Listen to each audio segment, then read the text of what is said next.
Hello, everybody. Welcome back to Masks Monday after a couple of weeks away because I'm currently in crunch of my work. We are up to session 39 of Masks of Nyarlathotep, and we are starting a new chapter, chapter 5. And we are going into the Far East. We're going to do a bit of a transition. There's a couple of bits to run through first before you arrive in Hong Kong, aka the Fragrant City. But before then, let's go round the virtual table and introduce people and do recaps and so on. Let's start off with Mr. Perry Astor. Yes, I'm playing Perry Astor, who very narrowly survived Africa, who spent a lot of the time in Africa injured, got badly burned in a very unfortunate incident, but has been recuperating on a nice cruise through the Indian Ocean. Indeed. And we have Pranit. Yes, my name is Pranit Singh Dhillon. I'm a former soldier. And even though all of us barely survived the latest events in Kenya, now I am a little bit on the OCD side of the spectrum. But hopefully I will maybe fix it, maybe not. Well, let's see. Mm-hmm. Oh, hello for Duke. The answer is yes. I am indeed free. We can arrange a time. I'll message you. We have also Annie Jones. Hello, I'm Annie Jones from Horsell Common, and I used to be an archivist for the enemy, but now I'm on this team. Oh, and I quite like collecting mythos creatures. Yes, you do. That's going to be interesting in a bit. And then we have Charles Barrington-Smythe. Yes, I'm Charles Barrington-Smythe, and I spent the majority of the last session either scared out of my tits or completely unconscious, near death, and begging for release. Not necessarily in that order. Mm-hmm. Is that the whole of your summary, or are you going to elaborate? No, I can do a bit more detail. Well, there wasn't really a lot in terms of what happened. It's just what happened was fairly big.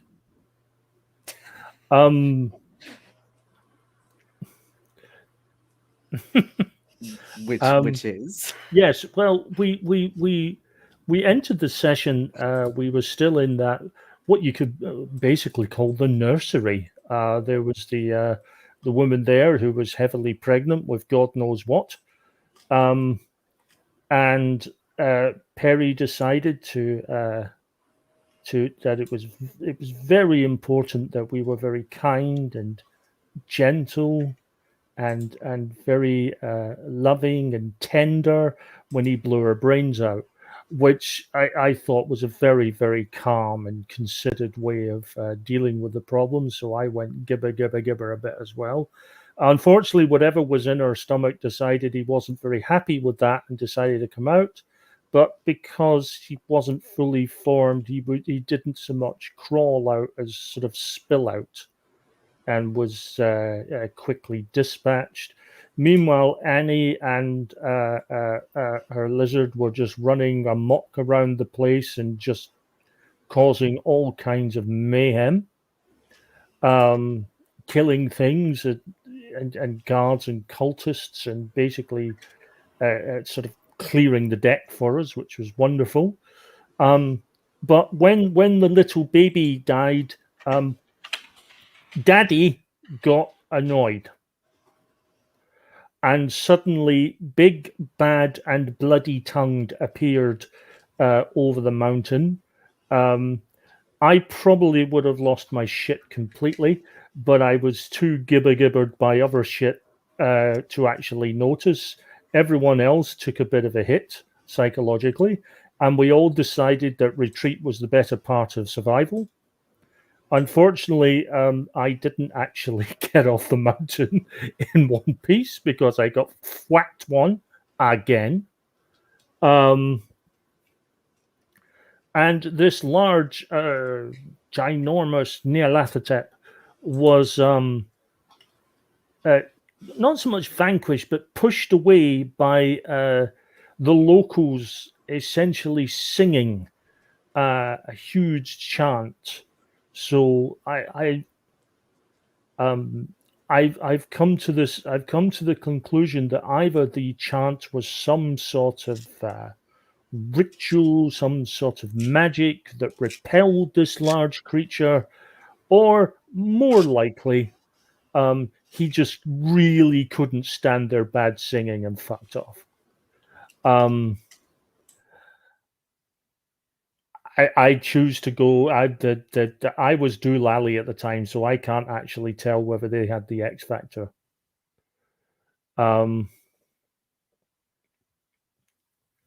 So we managed to get off the mountain. We eventually made our way. I think we spent overnight in the village, and then we headed back to Nairobi, and we got the heck out of Kenya. Pranit also burnt a load of grass with his And corpses. magical spell and the corpses, Oh, which yes. also caused them to go a little loopy. But yes, you did indeed leave Kenya after that. For the Far East, we thought it was between either going to Australia or Shanghai. I can't speak for Annie, but as a player, I think me and Phil have some very, very dark memories of Australia from the last time we went there as players.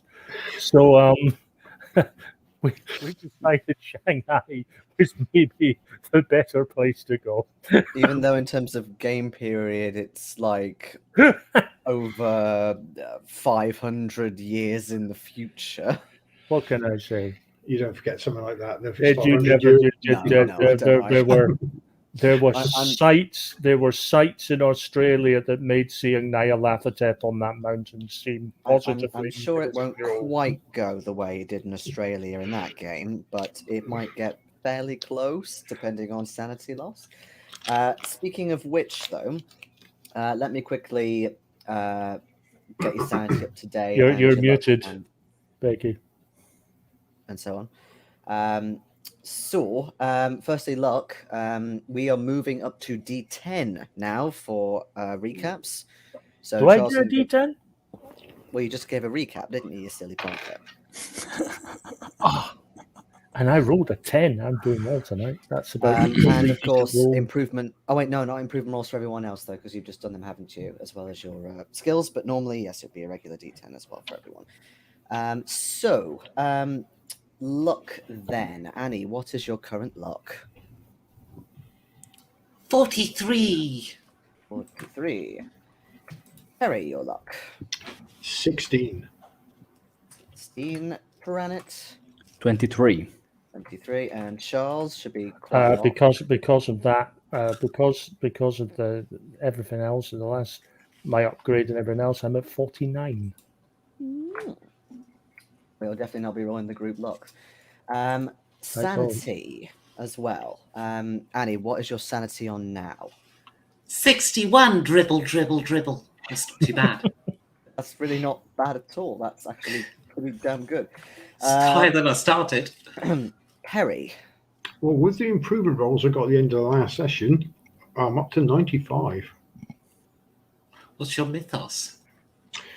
4.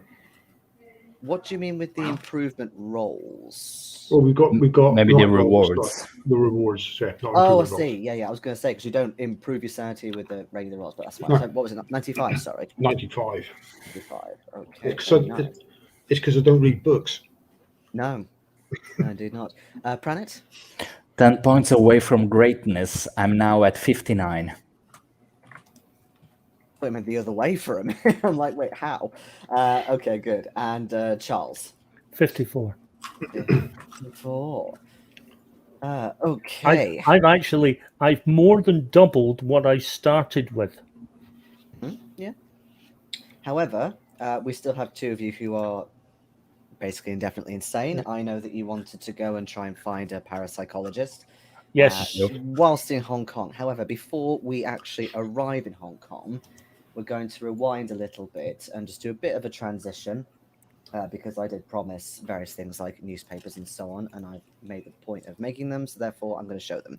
So just before, okay, basically, yeah, it takes you a few days to get back down to Nairobi, and also to then get to Mombasa from there by train.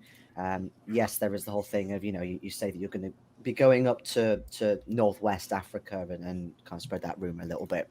But basically, you leave to go to Mombasa for a ship on the 29th of March. And also during that day, there is a publishing in the Nairobi Star. As it's tradition at the end of chapters, although, like I said, I did forget about the last one. This one says, dazzling displays of lightning over Aberdare Forest. The Star urges any big game hunters to stay away. Locals warn of a great evil near Kikuyu territory amidst great storm. All wildlife disappeared. There has been much activity in Nairobi these past few days as local Kikuyu activist Johnstone Kenyatta has attempted to unite the northern tribes against a great evil in the Aberdare Forest.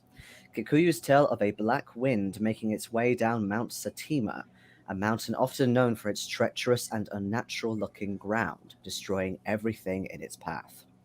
Large groups made their way north last week, dressed in rich finery and jewels, often without supplies or mounts. A small convoy of the King's African Rifles also headed north. It is not known how many survived the epicenter of the great storm that ensued several days after this great exodus. Whilst the main crux of the storm has subsided, big game hunters, explorers, and nature lovers are encouraged to stay away in case more storms occur. I've also put a little bit about Kenyatta there. But this also catches your eye, this column on the right. One more attack renders Great White Hunter's tourist business in tatters. Colonel Henry Endicott's game lodge, several hours south of Nairobi, said goodbye to the last of its customers after another report of a terrifying attack during the night.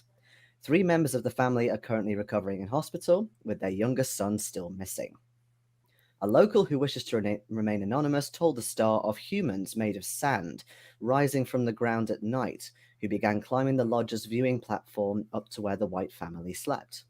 After deeming Endicott too indisposed to assist, he fled the scene to get help from the local tribes. Activity at the Colonel's Lodge has now opened a police investigation. Endicott is currently under house arrest, awaiting trial for his negligence, and has been charged with involuntary manslaughter. The Star will be updating readers as this story unfolds. Whoops. I mean, it wasn't terribly whoops, but I thought, why not? Because, yeah. He was a bit of and a all dick that. anyway. He was a bit of a dick, wasn't he? We just ran out of time. Side quest, but for him. I mean, Well, basically, yeah. So I thought I'd give him a bit of a vengeance thing, or to him. Yeah, you get a ship from Mombasa. It's a bit of a ship hop rather than a whole direct way around to Hong Kong. So, for example, you stop at Ceylon at one point, Singapore, things like that. I know that you weren't keen on actually going on shore leave per se because you wanted to keep a fairly low profile, but it does take a while to get there. One thing, though, that happens... well, actually, there's a few things that happen. One thing is something that happens near Australia, which you spot in the Sydney Bulletin. There's a few different papers that you can obtain around these parts, Sydney Bulletin being one of them. Just grab that. I won't read the whole thing because it is quite long, but I will share it for you in the usual place. But basically, in the Sydney Bulletin, on April the 18th, 1925, the top headline is Mystery Derelict Found at Sea. Vigilant arrives with helpless armed New Zealand yacht in tow. One survivor and dead man found aboard. Tale of desperate battle and deaths at sea.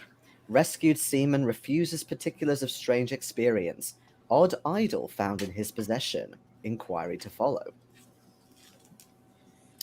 Just to summarize what basically happened, there is this ship called the Vigilant that found this other ship called the Emma way out, east of New Zealand somewhere. And it gives like a longitude, latitude set of coordinates in the paper. It's been torn apart. There was an idol found, which has various sort of tentacles and things and so on going on. And they also, I believe, found a small uncharted island and various other things on there, and various people going mad and stuff. As well as the scandalous article headlined "Women in Ocean Bathing Scandal Makes Me Disgusted." Really? What? That's quite a good one. I just love like how that. that's on the same page. I didn't make this one, so I just love how that's on the same page as this. I love that horrible sea tragedy involving deaths, Mhm. but it's women in swimsuits that's the disgusting thing. Yep, absolutely. Personally, I have to make mention of the fact that women in swimsuits is in the same page as an article about a lot of dead seamen. No,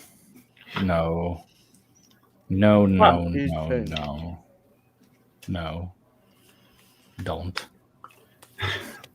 Just because it was a story involving Australia, Ronnie, you don't have to. Yeah. I've been getting horrible Flashbacks. Let's just say the GM of that particular campaign has been adding details of what I saw in the chat, which I'm already scarred for life. Anyway, on a nicer note, another thing that happens, much to Pranit's delight, during your voyage or voyages, is the Sikh New Year, aka Vaisakhi. Oh yeah. So that takes place round about the time you get to Singapore, within the vicinity of Singapore. Given your state at the minute, one thing I want to incorporate is something about what's called a key connection.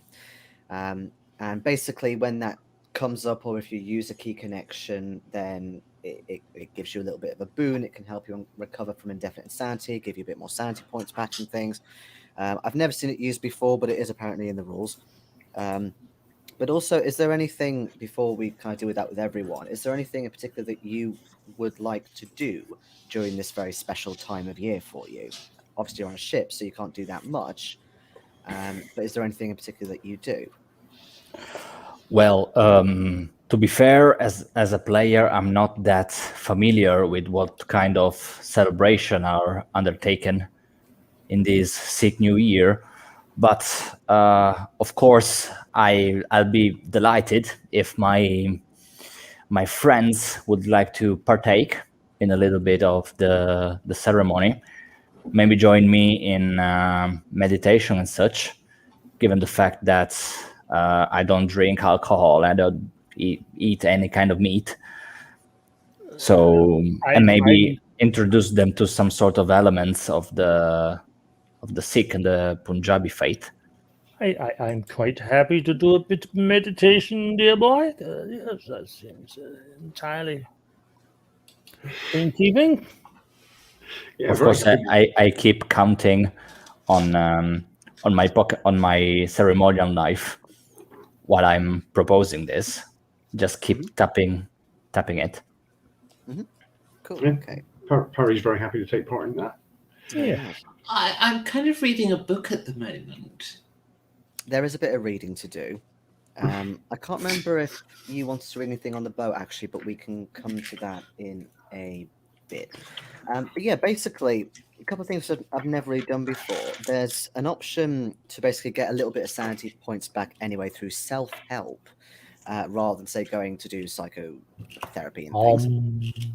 It doesn't always mean that kind of thing, but basically it's to do with your different traits on your character sheet. So things like your meaningful locations and people, your treasure possessions, things like that, your religion possibly. So if you seek help yourself through that, so say for example, this could be a very good example for Pranit, being it's a very good time of the year for you, it promotes natural positivity and things, then you can recover a little bit of sanity. So in this case, can you give me a sanity roll first? If you are successful, you can get a bit of sanity points back. Let's see. That's a 57 out of 59.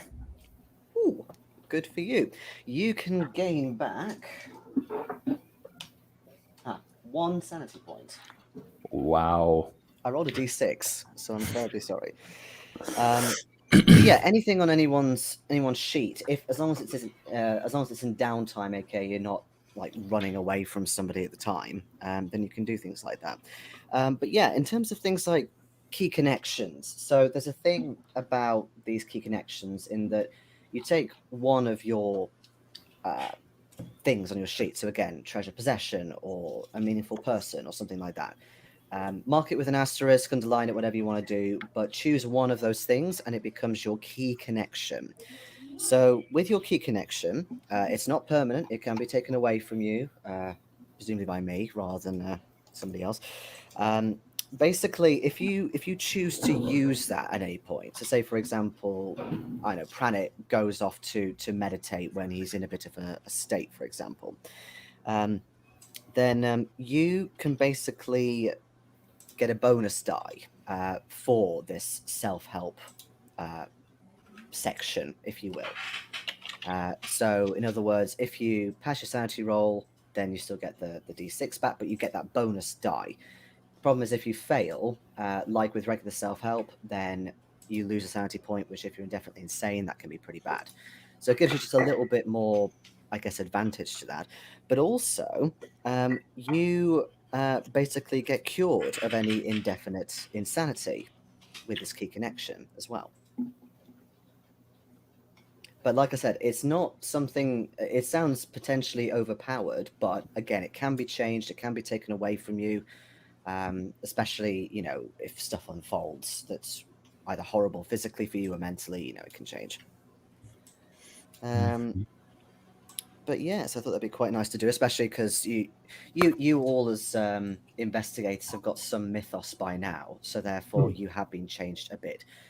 If there is anything, by the way, that you're looking at your sheet thinking, actually, some of that's a bit out of date, it's not quite what my character thinks or does anymore, feel free to change it, because really they should be getting changed over time, but I'm not going to, monitor you or anything doing that. But I think it's a good way of making everything a bit more organic in that regard.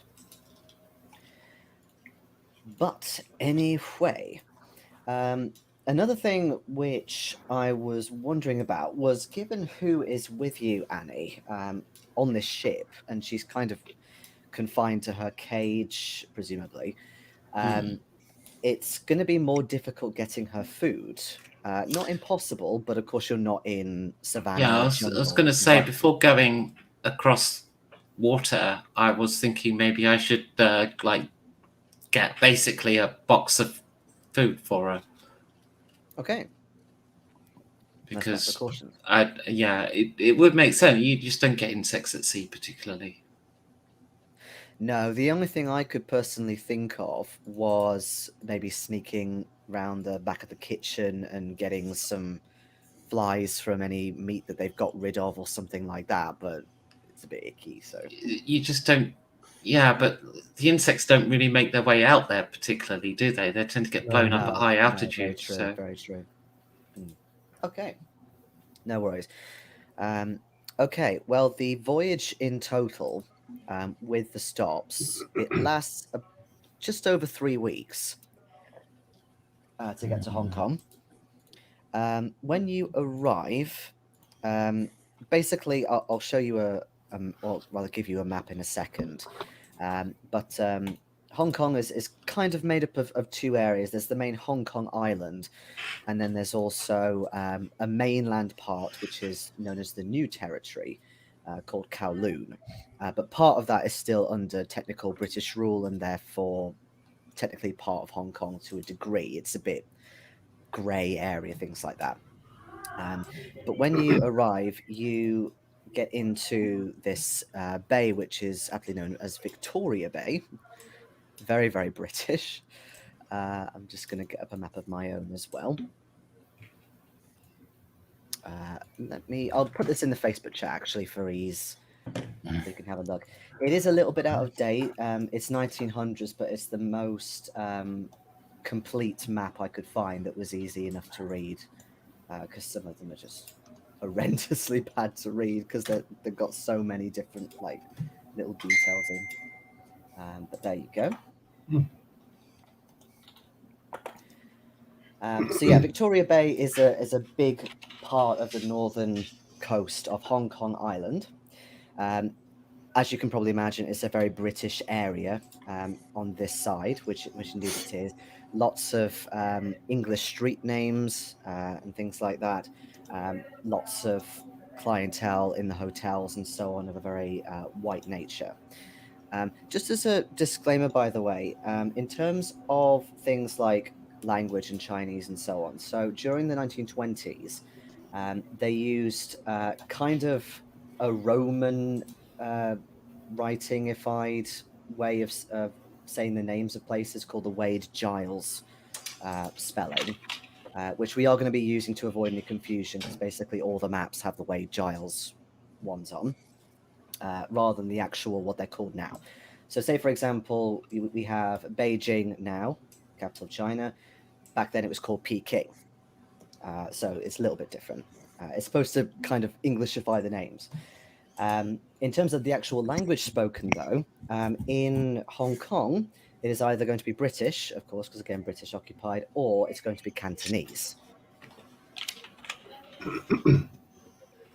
which is not the same as Mandarin, nor is the same as Shanghainese. Of course, doesn't really matter with your investigators either way, because none of you can speak any of those languages, but just so you're roughly aware. So in terms of things like hotels, let's say that you get into Victoria Bay around 11 o'clock in the morning. When you moor in, there's a few different choices of hotels, and when you get off as well, you feel a little bit of the heat. It is quite pleasantly warm. It's not stifling hot at the minute, which is good. But also there's a lot of smells of not very, I suppose, hygienic. That sort of kind of slightly decaying smell of fish and things as you get off. Lots of people at the side of the bay trying to encourage you to stay at certain hotels. But in terms of what you can see, and things like signs being held up and so on, you've got really two main choices of hotel on this side of the bay, rather than going all the way up to Kowloon. You've got the Peak Hotel and also the Hong Kong Hotel, both of which are very nice. There are a couple of cheaper alternatives, including a YMCA, apparently. But those are by far the two most prestigious places. The Hong Kong Hotel is closer to the coast. The Peak Hotel is next to the Victoria Peak, so you're further up on quite a nice touristy viewpoint, I guess, and there's a nice little funicular up to there, so easy to get to, but a little bit more out of the way if you want something a bit more secluded, possibly. My instinct is the Peak, but I'll go with the majority. Yeah, In terms of price, there's don't not know. really any difference. Don't know. I'd like to stay closer to civilization. I think the centre would be better, personally. But, Okay. I'll go with the person who's paying for the room. I mean, I assure that's going to be me. Well, that's I mean, rather just to useful. clarify, Thank you. it's not like crazy remote. It's not like you're going up, north of Nairobi sort of remote. It's maybe about 20 minutes away on the funicular. The So, whole it's not island's only, crazy 20 out there. miles across, isn't Yeah, it? yeah, Or something? exactly. Yeah. It's a small place, so it's Actually, it's nothing quite like close. you've been before. It's quite close to the Navy Yard, isn't it? So it probably will be quite busy. Yeah, I'm not a fan of using a funicular every day to get to and back from town. Not much of a fan, but if Charles deems that his favorite choice, and I will go with the majority. The only reason my instinct went with the peak is it would get us out of the way of the immediate aroma of the harbour. I mean, it's China. You find all sorts of aromas all over the place. And who knows, by going near the mountain, we might find some all new smells that have gone to congregate. But that was my that was my instinct. The idea of waking up to the smell of rotten fish. yeah, didn't I exactly mean, appeal, if but, if the smell of the fish is your first concern, don't ever go to India. Don't you ever go to India. yeah, I've been there, boy. I played cricket,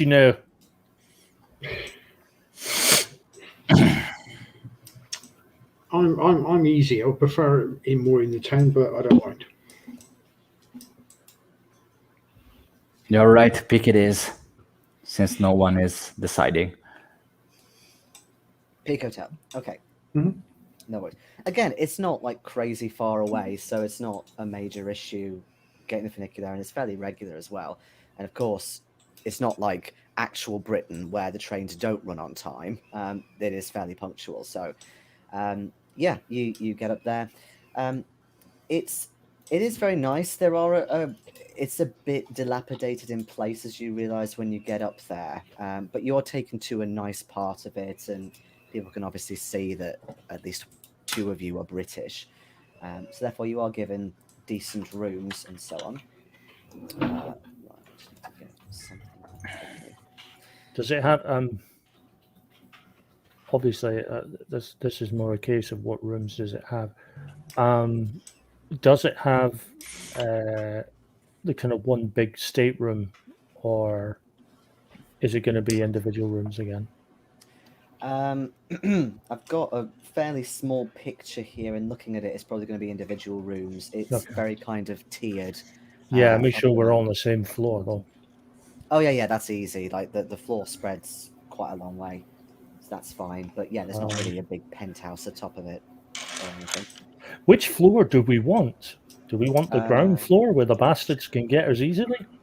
Or I think we should actually go lower. We've tried higher in the hotel, and it just makes the fires not get noticed so quickly.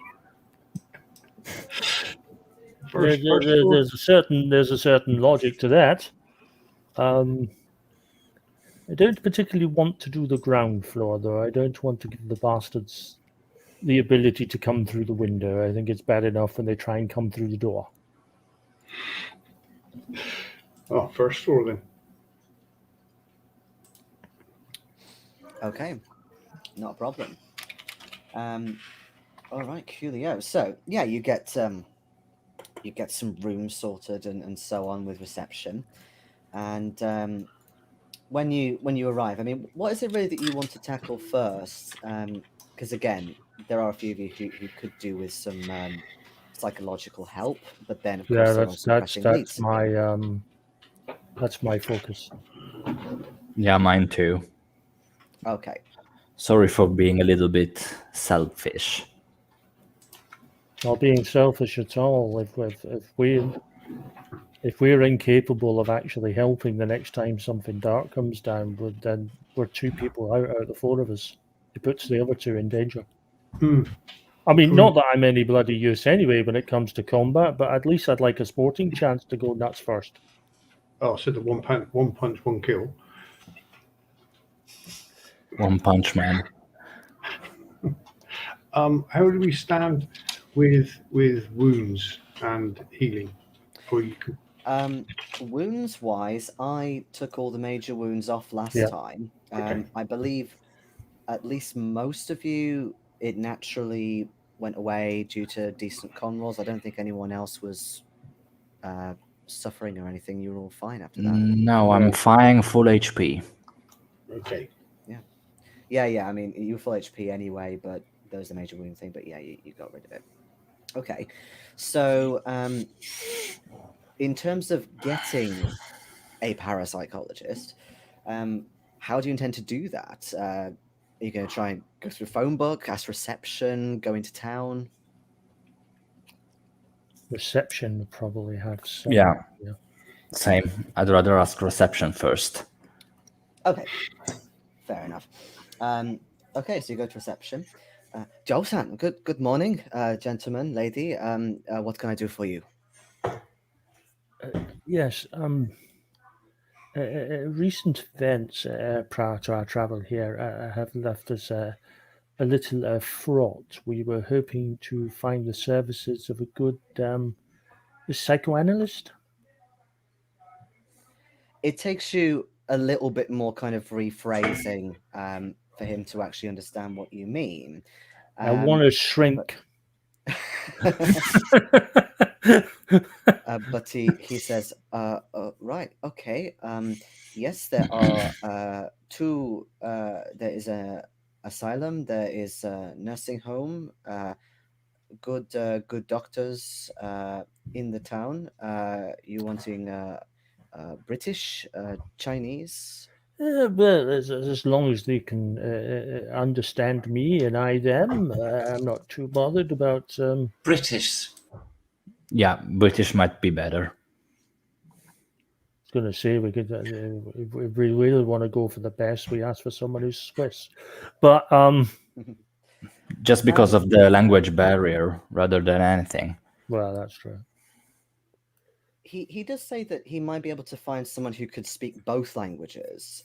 But before then, Annie and Charles, give your psychology a tick. When you mention that you basically want somebody to help you, mentally and so on, he looks a little concerned, but also a bit as if this is not the first time someone at this hotel has asked him for such a thing. Might push on that. Who did the last person you recommend go to? I did not recommend. He caused much noise up in his room. Really? I'm sorry. You just remind me of. Oh, was that Oh gosh, what was it? Actually, what was the name of the Carlyle guy we're looking for? Roger, do you mean? Roger. Was that Roger? No, not Roger Carlyle. The one who was on the expedition and came here. The reason we came to Hong Kong. I'm trying to remember his name. Brady. Brady? Tom Brady, wasn't it? Was that Tom Brady by chance? Jack Brady. Jack Brady. I don't know that name. No, he was a black man, American. Oh, hello, Jackson Elias. He was most disruptive. Was that Mr. Elias? Could be. Yes, and you see him kind of gesture like this, and he looks under his desk. There is a letter addressed. Do you know this Mr. Elias? My associates here certainly do. Yes, he's not here anymore. But a letter did come. We did not know what to do. We nearly threw it away. We were going to throw it away. Oh, well, we will be meeting up with him in the future. If it's acceptable for you to pass it to us, we will give it to him. it will go in the trash anyway. So of course. And yes, he reaches round and gets you out this letter. Where is my expert again?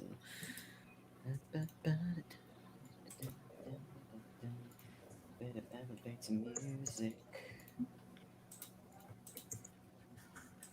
So let me just get up one that I can actually read because it's too small. But this is dated last September, interestingly. And it is from a Charles Godfrey Esquire. And his address is the Antiquities and Classics Department at Hong Kong University. So yeah, dated 24th of September. And it is addressed to this hotel. And it says, Dear Mr. Elias, firstly, let me apologize for the tardiness of my response to the inquiry that you left with my junior at the university. I have not been well of late and have been unable to maintain all of my correspondence. I hope this letter still finds you. Still finds you island-side. But I have instructed the hotel to forward this letter to you if you have already departed. With regard to the inquiries you made, I can confirm that I have conducted research into the poem Prayers of the Black Fan and the associated bloated woman tongue. If you wish to discuss particulars about either of these topics for your book, please excuse me if I am unfamiliar with your previous works, then please feel free to call me at the university at your convenience. If you have already set forth on the next leg of your journey, then I would be happy to send you notes through the post if you are able to supply me with the specifics of the information that you require. Your servant, I didn't notice the servant bit, your servant, Charles Godfrey Esquire. Was it a bloated woman or black fan that you said? There was a poem called The Black Fan, and there is also The Bloated Woman, Tong, T-O-N-G, as in it's like an organization based in China. I don't know how to spell anymore, apparently. Well, I would love to give him a visit.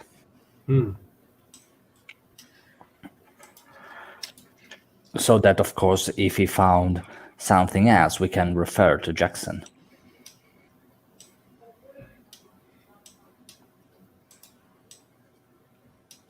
Okay. Do we want to tell him Jackson's dead, or do we want to say that Jackson sent us to gather the information? I think we should start with just asking about it, get everything we can, and then mention Jackson Elias. 2 lines of inquiry, like 2 approaches. Yes. Yeah. Sounds good. The receptionist is still happy to make a few calls for you. Absolutely. Definitely need one of those. Yes. Why don't we have a group luck roll for said doctor? It's up to you, Perry. I'm sorry. Yeah, well, I'm sorry. Before I start, I carried the torch for way too long. yeah, I feel your pain. 78. So it's fair. Okay. You're gonna go large. Go big or go home. So the receptionist he does get hold of somebody who he says is a very good British parapsychologist. Her name is Dr. Crawford. I can give you her address, or if you prefer, she can come up to you.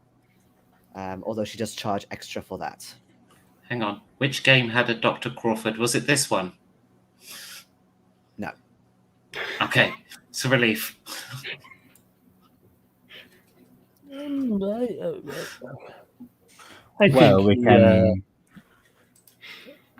I'm sure she would feel more comfortable in her own office. It is a professional engagement after all, I think we should visit her. Yes, Well, I'm sure we've got to go least- to town anyway. at least initially. We've got to go into town anyway, haven't we? So Yes. Very, very well. I will give her another call and let her know that you are on the way, and I will give you her address. Thank you. Okay, now the other thing we need to know the location of. I'm afraid as a player I've forgotten all of the details, but it's this bar. Because Yes. the It soldier is in was... Shanghai. Oh, that was in Shanghai? No. Yeah.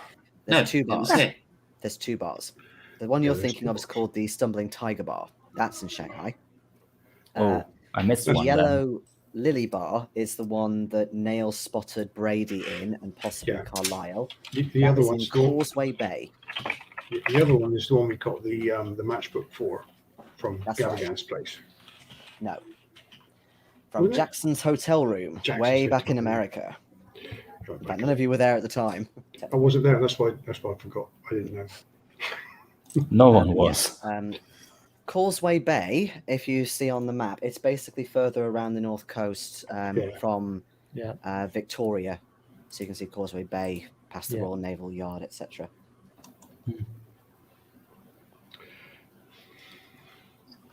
Excuse me. Right, and where are we on here? If you see where Victoria Peak is, that's more on the west side. It's the Peak Hotel's basically right next to that. Okay. Well, it's only like 8 miles. Yeah. If that. Only 6. We'll get a taxi if they have such things. No, they don't have motor taxis. They do have some ways of getting around. If I can remember the actual names of the things. Is it like the No. tuk-tuk type thing? The rickshaw. No, it's not a In tuk-tuk. The red way, show. way before motorized, no motorized stuff. in Italian, we call them rickshaws. Yes, rickshaw. That's it. There's a rickshaw, which is the one that they pull by hand, and you can get a couple of people, 1 or 2 people. The more stuck-up way, I suppose, is those ones that are sometimes called litters. So they're literally the box that is also carried. Over here, they're called jiao.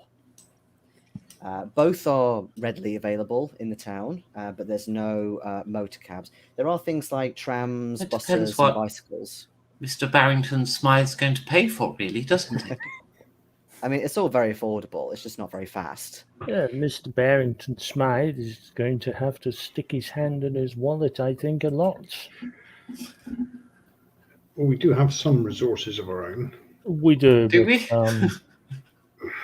We are, Yeah, you've not- got not that much, to be hint fair. From New we York. are, we are funded from We got a the sugar daddy. And Miss Carlyle as well, of course. and you know, you, Sugar mommy. what you didn't realize, Miss Jones, is before you actually came into our lives, we did have I don't want to say this too loudly, but we enjoyed rooting the bodies for specs. Just actually, while we're in How Hong many Kong, did you kill? A couple. while we're in Hong Kong, it might be worth wiring back to the States for some more funds and letting them know about the changes in the party. So if something does happen to me, that the others have access to the cash. Oh, as in I- Ramsey, do you mean? Or do you mean Hmm. contact Erica? Well, Um, either or both. I have. I Well, mean- you've not kept in suggestion. contact with Erica for a while, and she did give you quite an important job, which you've now completed. Yes, I'll contact Erica and tell her about that. I'll inform her on the update on what happened in Kenya. But we'll get a hold of the Okay. lawyer, I forget who it was, and get more cash from him. Could I make a small suggestion? Mhm. Do we have somebody that we know and trust, say, in England? Only the inspector at Scotland Yard. We trusted him, I think. Presumably, we both have parents. There's also Mickey Mahoney at the Scoop, who seemed trustworthy as well. Yeah. Mhm. Here's the thing. I was wondering if we could send the telegram to our trusted ally, and then they send the telegram on, and then any funds received would go to them, and then they would take it to us.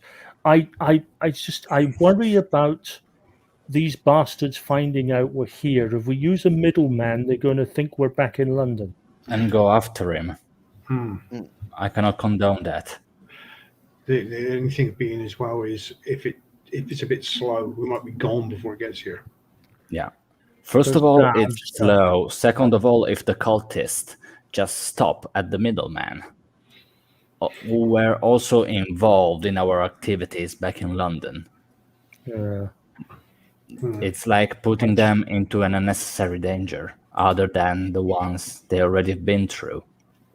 I'm not allowing that. We don't want more cultists back in London finding out where we are as well.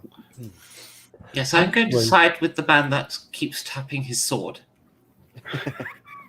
Well, It's either nice. way, if you're intending to send a telegram, there is a telegraph company. However, they are on the other side of the bay, up in Kowloon. Yeah, I mean, we're going that way, so Yeah, we can Well, do that. You did intend to go to Causeway Bay as well, which isn't quite in the same direction. But it's sort of fairly close proximity anyway. There's just a bit of water in the way. The least of your problems. Okay, so where then to first? Are we going as one group, or are we going to We could cut time down. with me and Pranit going to see this doctor, and yeah, Harry and Annie checking out the professor. Yeah. I was going to go to this bar. Oh, we could also get to the parapsychologist in order just to get an estimated time of recovery, and then move to another location. So if Annie and Perry are going for the bar, we could go for the university after the doctor. Could do. The university is a bit further east along Victoria. Sorry, a bit further west even. Beg pardon. Along Victoria Bay. So actually, that's by far the closest. The doctor's is a little bit further on east towards Causeway Bay, and then of course Yellow Lily Bar is right inside Causeway Bay. So geographically speaking, Kitty. Yeah, she's been harassing me all afternoon. Say hi, Kitty. She wants to be Say played. bye, Kitty. That's the sofa here. It's not the floor. She's fine. Either way, yes. Depending on what Annie and Perry want to do, we could do the doctor and the other thing. It's up to you, really. Well, there's 4 things in there. There's send a telegraph, doctor, bar, and university. Could you repeat where the telegram could be sent, please? That's on the mainland. Yes, I'll give you Mainland. something a bit more specific. So on your map, basically just where it says Hong Ham, where there's that kind of ferry line going across, that little tiny peninsula bit is where this telegraph place is. So you can get across the ferry at Causeway Bay, and then you can, in fact, no, I beg your pardon, it's a train actually, I think, that goes all the way up to kind of Guangzhou, or rather it's not called Guangzhou at the moment, but yeah, I think it's a train. I'm not 100% sure it's a train. But anyway, yeah, that's the way across to get to the telegraph place. And then, yeah, you've got Causeway Bay. On the way back towards Victoria, there's the doctor's place. And then a little bit further round, past Victoria Peak, is where Hong Kong University is.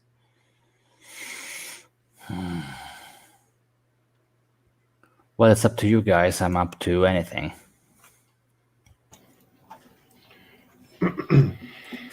Well, if you want to visit the doctors first, you're better off getting sorted sooner Yeah. rather than later. Get it started.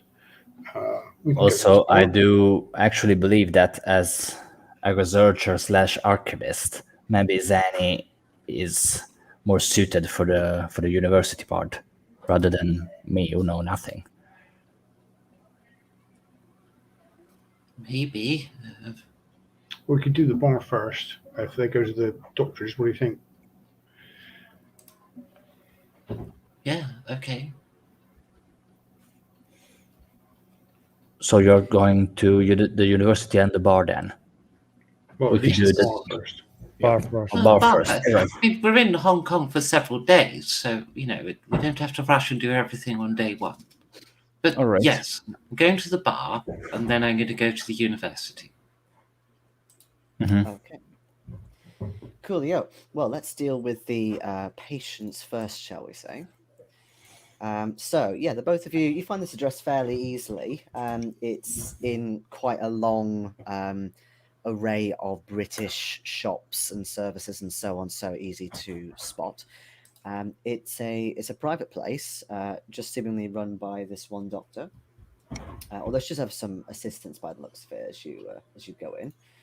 And let me just get a picture of her. So this is Dr. Sarah Crawford, and she really quite quickly and efficiently almost takes the both of you by the hand and brings you further into her clinic and says, yes, I believe you are the two patients who were staying at the big hotel, right? And Yes, somebody that would be us. Yes. Right, yeah. Yes. Okay. And you wish to seek my services. So do come in. Do you want to be seen together or separately? She looks at you a little. I think our traumas are similar but unique enough. I think seeing us separately would probably be wiser. You notice that she's just kind of eyeing the two of you up as you're talking, already trying to analyze things. Very well then. If you'll accompany me into this room here. And she basically sits you down in this fairly basic but very clean room. There's a couple of chairs, there's a couch, bed, and so on. And she first starts getting fairly up close and personal to the two of you. She starts checking to make sure that you follow the light and that your pupils are working properly. Takes a look in your mouth, asks you. I have no idea. I've just realized I have no idea how the pupils and eye response for functioning drunk is actually going to work in this situation.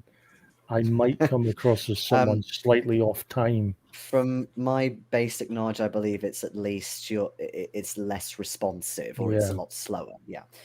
She does notice this, in fact, and she says, well, I suppose that's one way of coping in these times, is it not? I can smell it. So you need to clean your teeth a bit more. Well, what seems to be the problem with the two of you?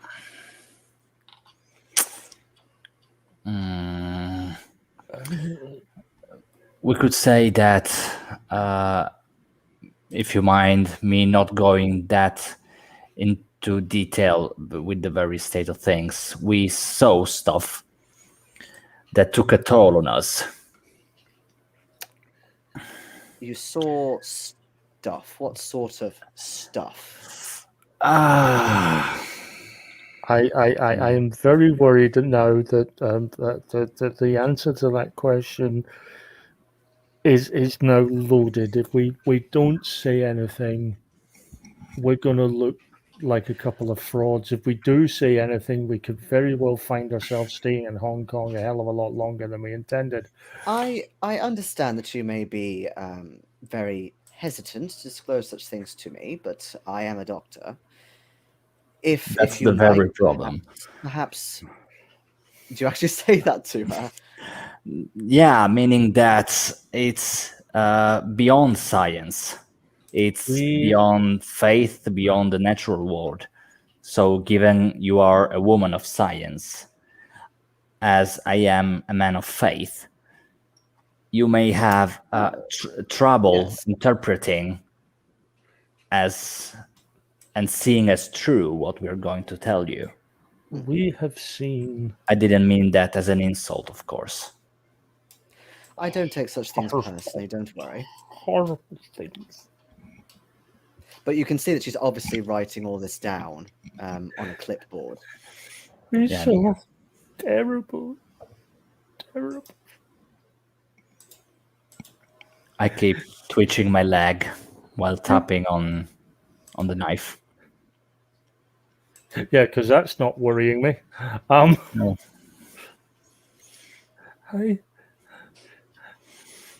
One minute I was at a soiree. Lovely little drinky do. Next moment, I find myself, I'm in a cave, I'm locked in a cage, I'm dealing with all kinds of mad religious nutters, and then I got helped. I got freed. People let me out, and ever since I've met them, I have seen the most horrific things, and yet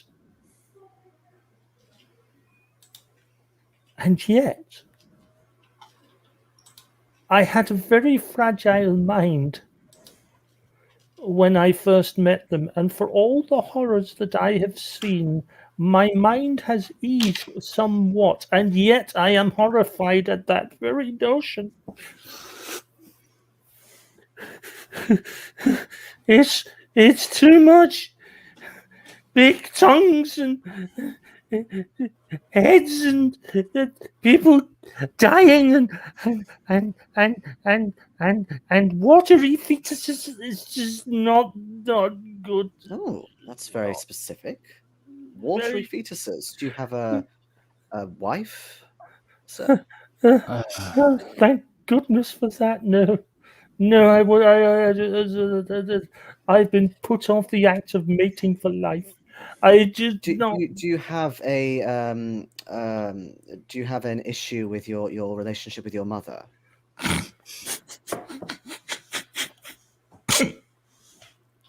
Oh, it's quite common among men of this man's age. No, that's me as a player laughing. I honestly don't know how to answer that question.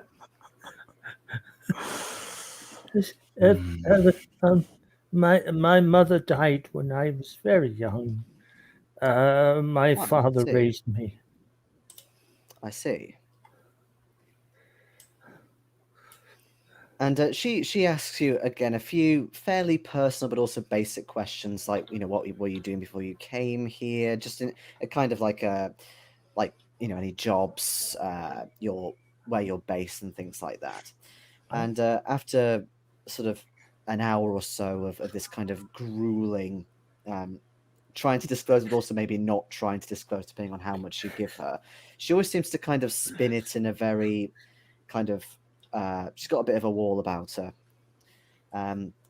but she says towards the end, well, the both of you have obviously been through quite a lot, but it is definite to me that you are both suffering from neurasthenia, and possibly for you, Mr. Dhillon, you may have a bit more soldier's heart from your past. I am happy to prescribe you with plenty of rest. I can also get you some pills for that, some laudanum and so on. But I'm very much reassured, at least from your symptoms, that you'll be right as rain in a few weeks.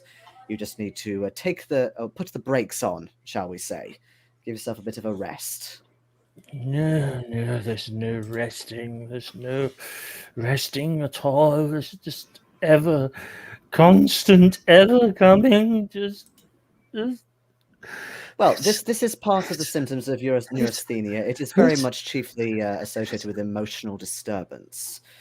This is simply part of it. Sometimes it can be really quite raw. Other times it can be buried inside of you. Say, for example, with you, Mr. Dhillon, and then come out of its own accord several years later.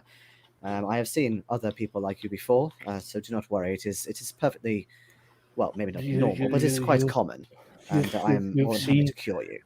You've seen people who have talked of seeing vile and unpleasant sights? Yes, of course. Many people try and rationalize their emotions in this huge symbology, like with this watery fetus you mentioned. Yes, I assure you, I would love to claim it was some sort of alcohol-fueled hallucination, but it is Well, all perhaps that's something that we too, can talk about in your next session. all too real. Just too real. How many weeks? What of sessions with me or your rest? They Sessions are with you, Doctor. well. I would quite like at least another 2 or 3, depending on how serious you are about curing this illness of yours. Yes, very, very, very serious. Very well. I will put you down then for another session in the next few days. In the meantime, if you go round, there is a chemist down the road. If you ask, and she kind of writes a prescription for you for some sleeping pills, basically some barbiturates.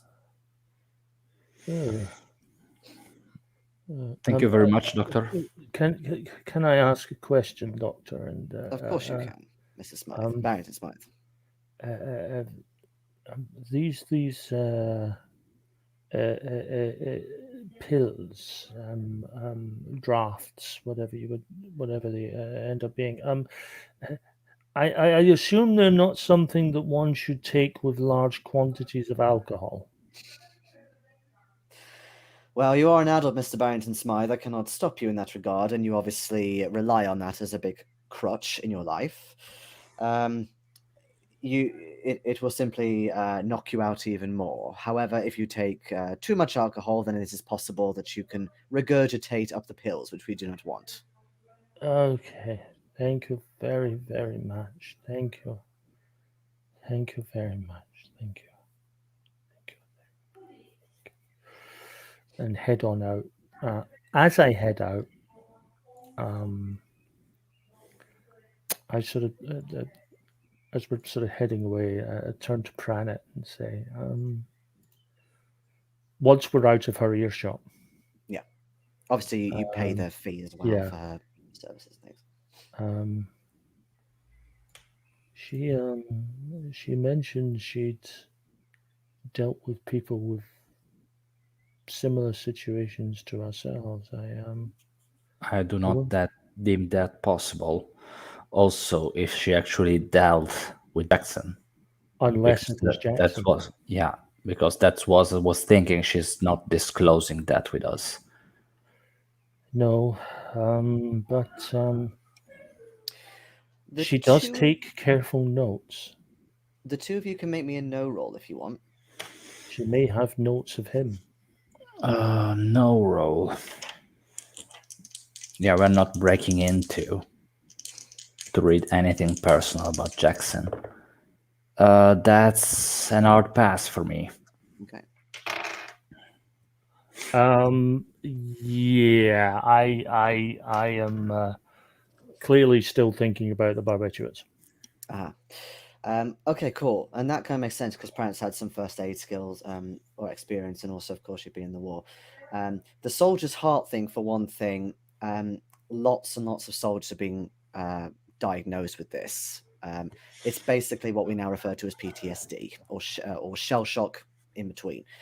In terms of neurasthenia, that's also another very big umbrella mental illness term for any sort of irate emotions or anything like that. So whether she saw, say, Jackson or not, it also sounds like she's seen other people with maybe, certain mental illnesses that she's just said, oh yeah, obviously it's this neurasthenia, which covers all sorts of things, and therefore, just have some sleeping pills and you'll be fine, sort of thing. Very kind of old-fashioned 1920s psychology for you. Yeah, very generic. Absolutely. Nowhere close. No. All right. Yeah, well, she also told us that basically we fall into these two categories. which are the broadest as possible. So, of course, she has no clue. No. I don't want to assume that's actually a way of dealing with patients. Just labeling them as suffering from something very, very general, and then drugging them to sleep so that they forget about things.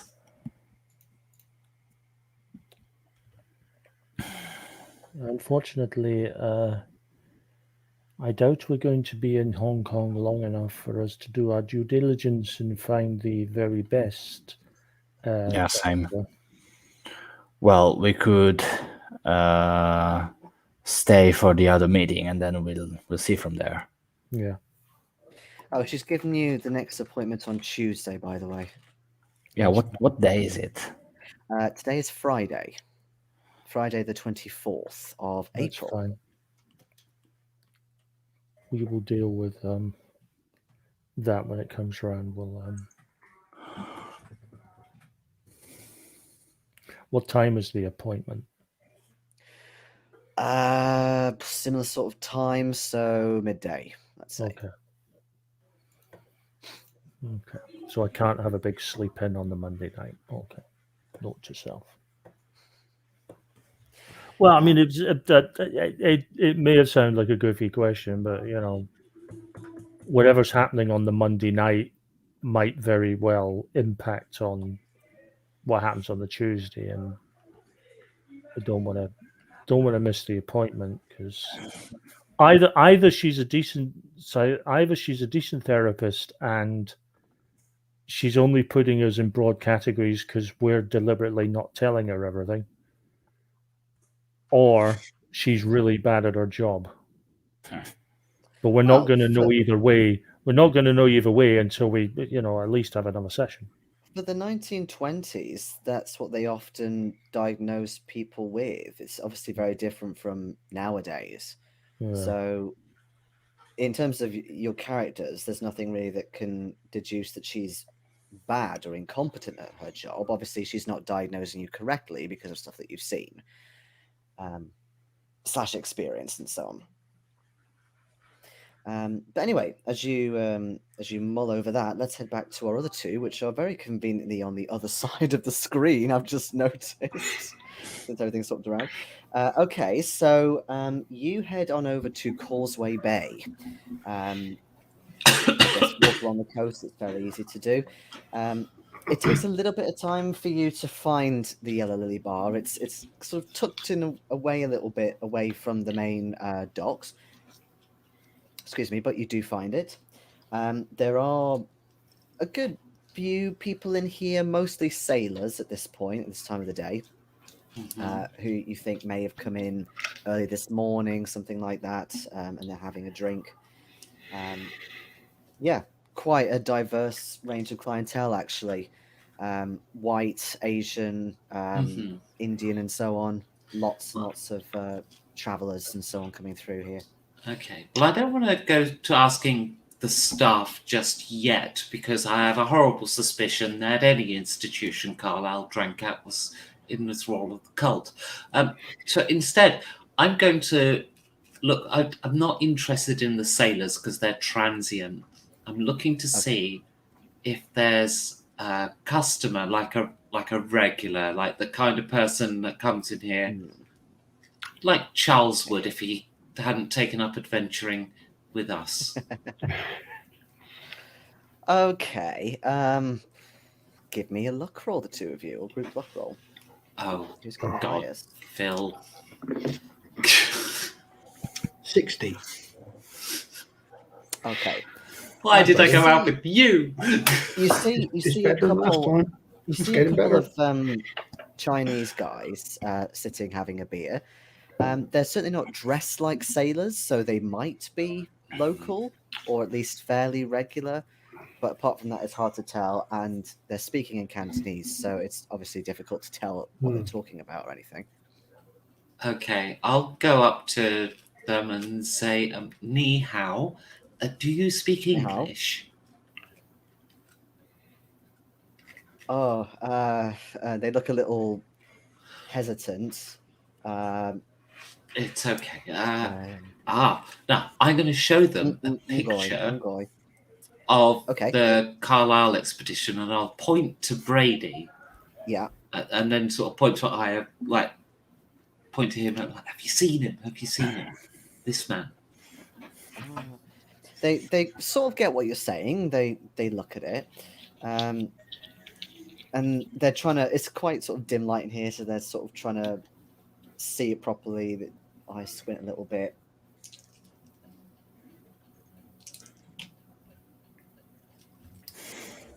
One of them, they look at it more so, and you think maybe they vaguely remember seeing them, but they also kind of shrug their shoulders. They don't really know who they were or what their names were or anything like that.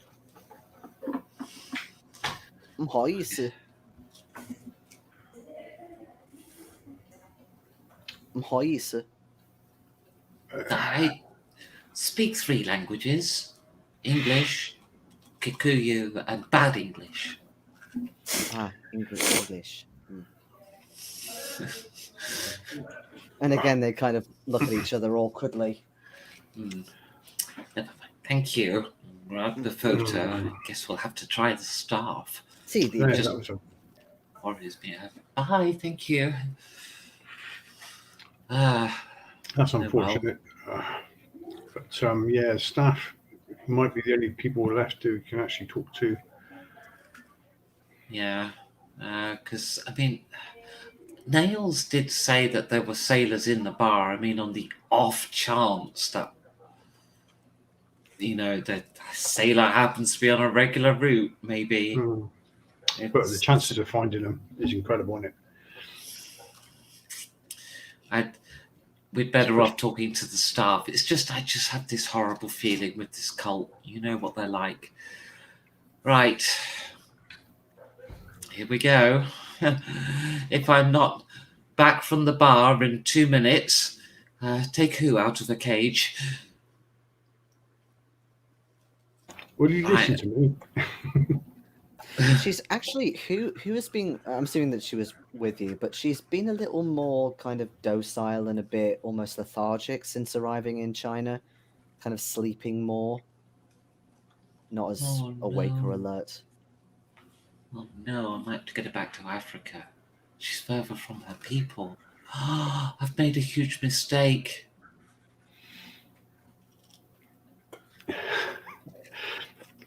You don't think it's going to work outside of Africa? It's not that it's not going to work. It's what's best for her. Reducing her down to such a thing, Perry. I'm just not amazed happy. it worked. I'm amazed it worked first time. It's not it, it's who.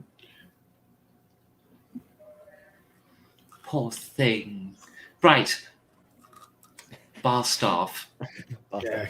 So there's a middle-aged guy. He's got bald top, stubble, and so on, and he's wiping the bar and so on, and sees you. Joe-san, you want beer? Got many beers? Yes, certainly. Also, I don't suppose Brady's been in around lately, has he? Or at all? Brady. Brady. That, I'll show the picture. Brady, this guy, and I'll point to him. He starts, drawing from the barrels and so on for the two of you. Yes. He looks. Yes. But then he points at Carlyle. Yes. I've seen him. Yes, I remember. Long time ago, but he caused problem here. He kicked table over. Oh, that sounds like Roger. Awful man. What happened? Him, and he points at Brady. Him took him away. What were they regulars here? Did they come in an awful lot? Hi, and he shakes his head. Only once. He points again, like taps on the photograph at Roger and says, he looked like he come out of nursing home. Out of Young Woe. And he just shakes his head. Interesting. Would that have been the asylum that the concierge discussed with Pranit and I Charles? think our friends Didn't need give to a get an specific name. awful lot more ill very quickly. He just mentioned that there were a couple of he said there was an asylum and another nursing home. He didn't say exactly what they were called or anything, or where they were.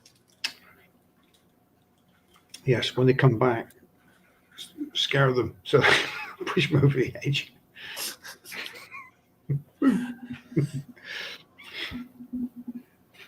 Right, that's interesting. Okay, so we can check there. Maybe he's still locked up in there.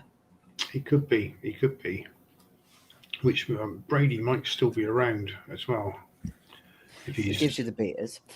By the way, currency in Hong Kong, basically, British pounds are okay. Silver dollars are also very much desired over here, as opposed to, say, the yuan, which is very much more mainland China. We'll probably have pounds, I expect. Yeah. I'll pay with that. Yes, that's okay. That's okay. And did you remember how long ago it was they were in?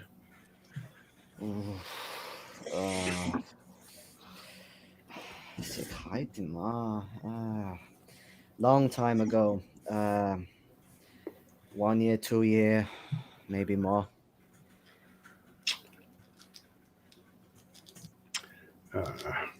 Damn. Looking around the bar, are there any Indians in the bar that we might have seen in Indian sailors we might have seen in London? Oh, jeez, it's a bit of a stretch. There are Indian sailors here, yeah, but I'm just thinking that we want to be careful. We don't be overheard because they're well. Are you actually profaning my people? He is a little bit saying they're all the same. No. Did you even go to the docks? I went to Dr. Pranit. I was there when Pranit went on. Before I was with Pranit, then he decided to go and get this job on the boat. That's right. Okay, I couldn't remember who went with him or not. But I just want to be careful. We don't say too much in the presence of people that might be shipping stuff for Gallagher. I mean, they're not of all paying the attention people to to think of that we've come across in the course of this campaign, you specifically think of somebody who worked at a dock in London when we're in Hong Kong. We've made enemies over the whole damn planet. They were sailors, though, weren't they? They were coming this way with shipping dock stuff workers, yeah. No, they're on board. There was some, yes, who were staff of the Ivory Wind, but there were plenty of Indian workers who just worked on the docks. Like, that is their job. That is where they live. I'm not talking about them. I'm talking about the sailors that are in the bar. Yeah, well, you got a good look at the sailors at the Ivory Wind because, of course, you nearly killed them all. And let's say, no, you don't see any of them. Oh, yeah, because we met them again in Egypt. Yes, in Egypt. There was that rather hilarious antic. You don't know. We're known to these people. We've got to be careful. But no, you don't see any of them in this bar. Well, that was still enlightening. Let's go. When we get back to the hotel tonight, we're going to have to sit down with Charles and Pranit because, unfortunately, one of them needs to be institutionalized. As they say in Cantonese, oh joy! Because I've learned a load of Cantonese, especially to show off. Useful, but we haven't. I know, that's the point. It's part of the whole culture shock thing. What was that? Oh joy! It sounds like oh joy, but it's not. It literally means oh mouth, as in like shock. Oh mouth. Yes. Oh joy is not the feeling I'm having at the idea that one of us has to be institutionalized. Because let's be honest here, at the risk of repetition, Perry and Pranit are still the people with the most information, the longest serving in the campaign, which means we need Pranit out and about, which means it's going to be me stuck in a cell Again. again. Not Actually, a I don't know floating if you're one, the though. best sneaker, so it might not be you. What's the oh god? He said the name Young Wool.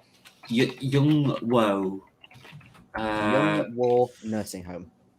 Nursing home. Or the feeble-minded. So we'll send Pranit. And That is not its slogan, as far as I'm aware. right, so yeah, we'll have to have that conversation tonight. I think, to be honest, unless we want to go through all the sailors, and that would give me a reputation, I think we're done here.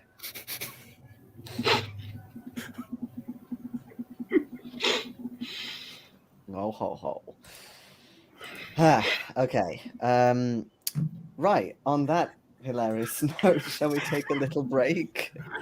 All right. Okay. See you in 5.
Hello to whoever's watching, whether it's Matteo or Steve or possibly Braden or somebody else.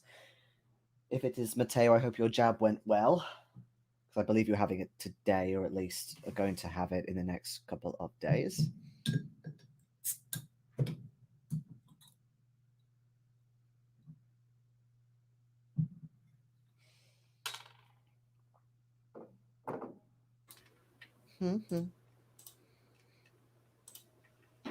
Hello. Hello.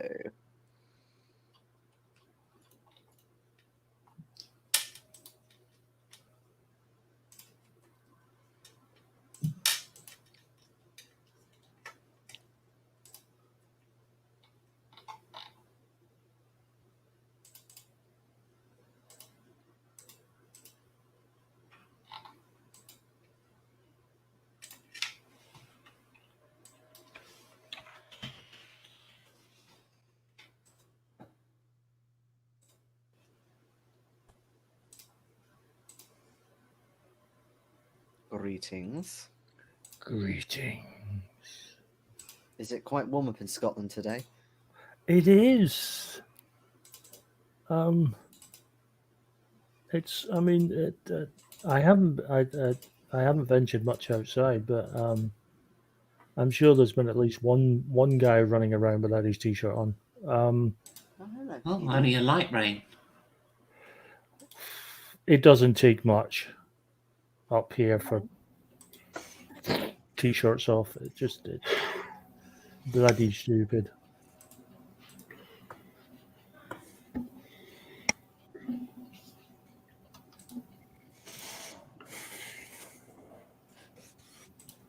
Okay, it's being a bit weird. Welcome back. Welcome back.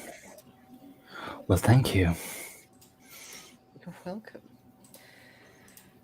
So, now that you've got a bit of info and are very much set on institutionalizing at least one of the party, are you intending to meet back up with them now, or would you rather go to the university first? Let's do the university. Although I've forgotten all of the details we need for this. Okay. So there is the poem called The Black Fan, and also this group called the Order of the Bloated Woman. Just to That'd be remind you, Hypatia Masters. well, just to remind you, because I'm almost certain you'll have forgotten about this. Those of you on the Ivory Wind, all the stuff that you either nicked or opened up. I believe it was the Ivory Wind. Yes, it was. There was a bloated-looking woman in there with a fan covering her face, like a little statue of And her. we sent that to the wrong country or something, didn't we? We think we did. Yeah, we Yes, you diverted did. that. You did, yes. Mm-hmm. But you've at least seen that. Yeah. Okay. Right. So, yeah, okay. You and presumably you go with Perry, do you? Or actually, well, I wasn't sure if you were going to go alone. As suggested. I could take Perry just in case a group luck roll's needed. You might do better by yourself, but I mean, yeah, I mean, I don't want you to go into danger by yourself. So, Yeah, I'll take some hit libraries. Okay, so yeah, you get to this department of antiquities and so on, and presumably antiquities and classics. Presumably, you ask about this this Godfrey Esquire and so on. He does eventually dither his way around to meet you after some waiting. Just grab him quickly. Where is he? Here he is. Very British in all regards. Getting on a bit though for his age. Come on, there we go. Big walrus moustache, So sometimes, especially when he mumbles, it's actually quite difficult to tell what he's saying because of all the hair. But still smartly dressed. Oh, good afternoon, madam, sir. What can I do for you? Oh, hello. I'm doing some follow-up research, and I was wondering if you knew anything at all about an order of the bloated woman. I was referred to you by a friend of mine. Ah, I have heard of this bloated woman, Tong. Yes, I believe there are a few general books on the legend here. I'm the head of department, by the way, Oh, how Godfrey. wonderful to meet you. Yeah, pleased to meet you. Well, if you wish to have a look around the library, then of course you can. I could possibly try and remember where on earth I put the bloody book. You do remind me of somebody. 6 months or so ago. Sure. Perhaps. Maybe not. But anyway, do follow me. And he takes you up to the second floor of the university. Really quite a grand place, this. Again, very British in decor. And actually, that was something I forgot to mention, especially in the whole sort of area of Victoria. There's a lot of British architecture, so very Victorian looking. So for those of you who are in particular from London or thereabouts, it looks quite a lot like home in places. But anyway, so you head on up, and it's a nice established library, certainly.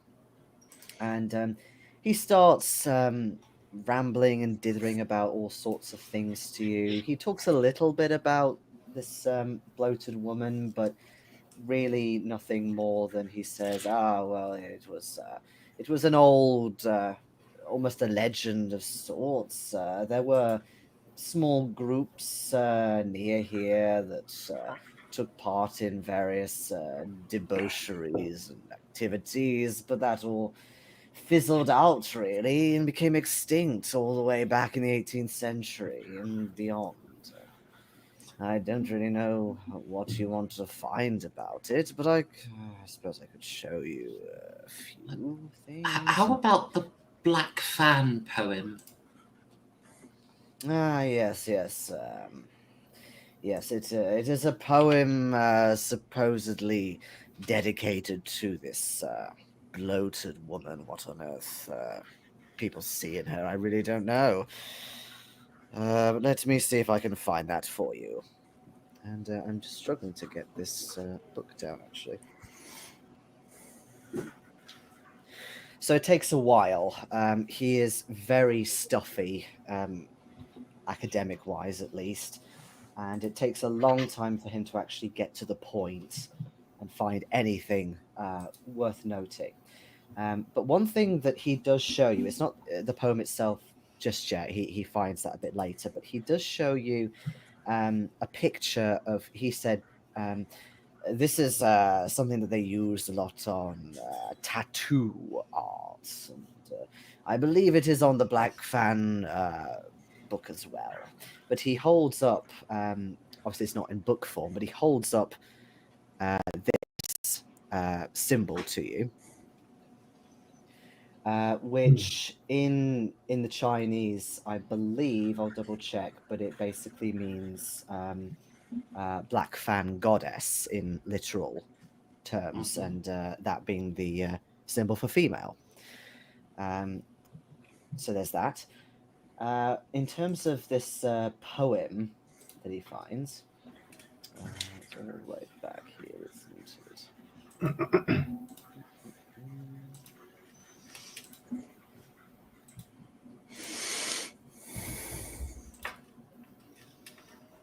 Here we go. The full name of the poem is The Goddess of the Black Fan.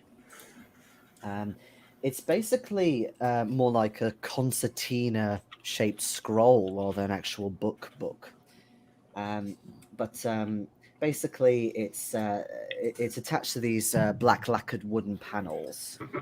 So very kind of ancient Asian way of preserving scrolls and so on, including those Chinese characters that he showed you earlier, which is on the back, of course, because they read reverse compared to the Western. But also it's got things bound into it like black silk, human hair as well, and so on. And yes, it means Black Land Goddess. I've just found the reference. The actual contents themselves are in, he says, classical Chinese, let alone, regular Cantonese now or anything like that. But he says, I believe, according to sources, this Shun Nu, meaning goddess, it also has a double meaning. It could also be used to mean prostitute, interestingly enough, but given what these blighters got up to, I'm quite frankly not surprised. So, what could double mean as prostitute? The black fan? Goddess. Goddess. As in the Chinese for goddess, which is Shun Nu. Okay, so Not going being back to that prostitute. vision where I was warned about the powerful woman, she's probably running a brothel. What do they call that? There's a word for that, isn't there? Madame or something, isn't Yes, it? madam. Yeah, they're called madams. Yeah. Okay. But he describes it in a little bit of detail. He says, from what I know of this this poem, like I said, it is a devotion of sorts. The author, they essentially wrote this in the middle of the Ming Dynasty, but it is a devotion of sorts, very murderous intentions and so on. Lots of gruesome and terrible verses in very horrible, horrendous detail. This man, he engaged in murder, cannibalism, bestiality, some interpretations say. Having said that, the poem is very well structured. It implies that the person who did write this is, or was, very well educated, at least. But having said that, some more, I suppose, disturbed individuals of these bloated woman tongs back in the 18th century may even consider this work quite beautiful. And what happens to this bloke in the poem? Nobody knows. This was the only thing he wrote.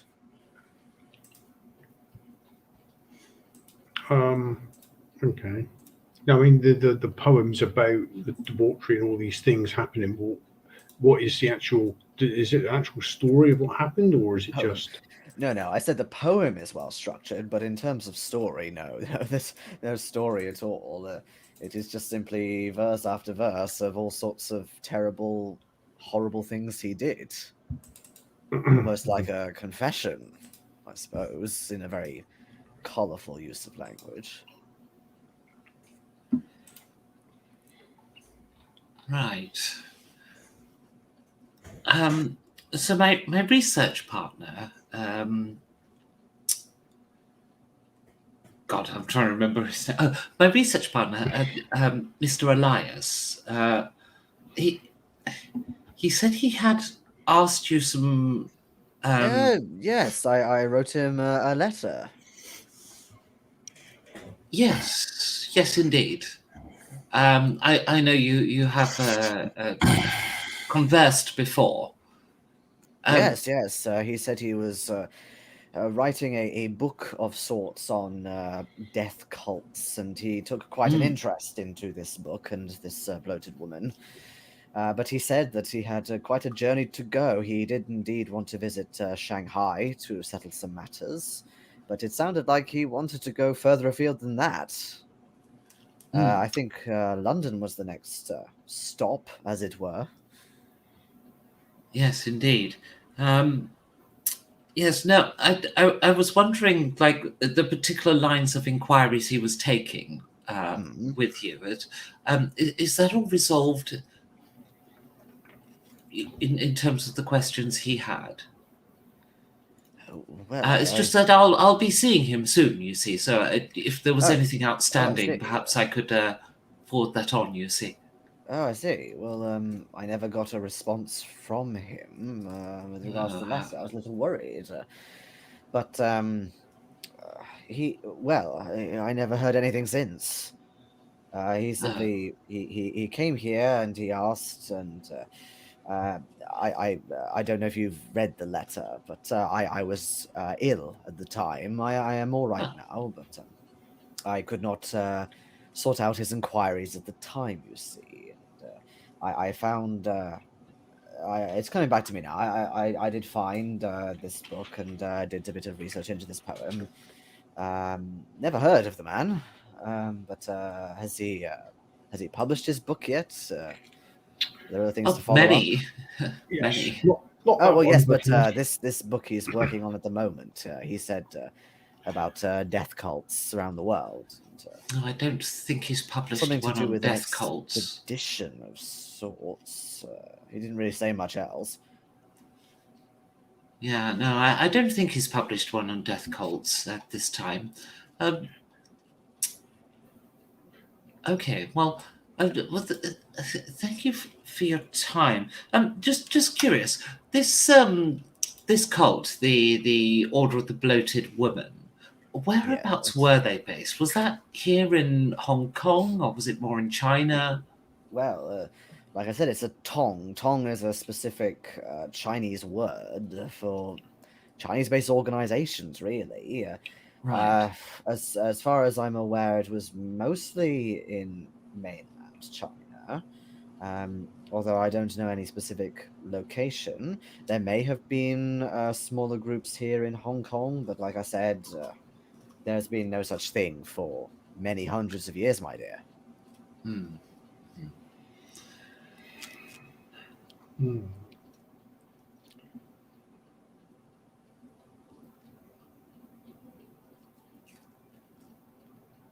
And the bloated, well, how did they operate? Like what you said was an organization. Well, I suppose put loosely, all the any sort of history left behind is incredibly fragmented, and really, it's just doing horrible things, stirring up trouble, drugs, debauchery, all sorts of nonsense, worshipping this idol of theirs, the bloated woman. But apart from that, that is what death cults tend to do, as far as I'm aware. The bloated woman you say is a goddess, but do you have any idea what the black fan was? Well, she is known to carry a fan, so maybe it's something to do with that. It may be a mistranslation. Does the fan have any kind of mystical powers, or at least in rumor? Now you're actually making me think, because I have a funny feeling that there is something to do with that. Although there's nothing in this bit specifically that mentions it. Let me just have a quick check in this bit.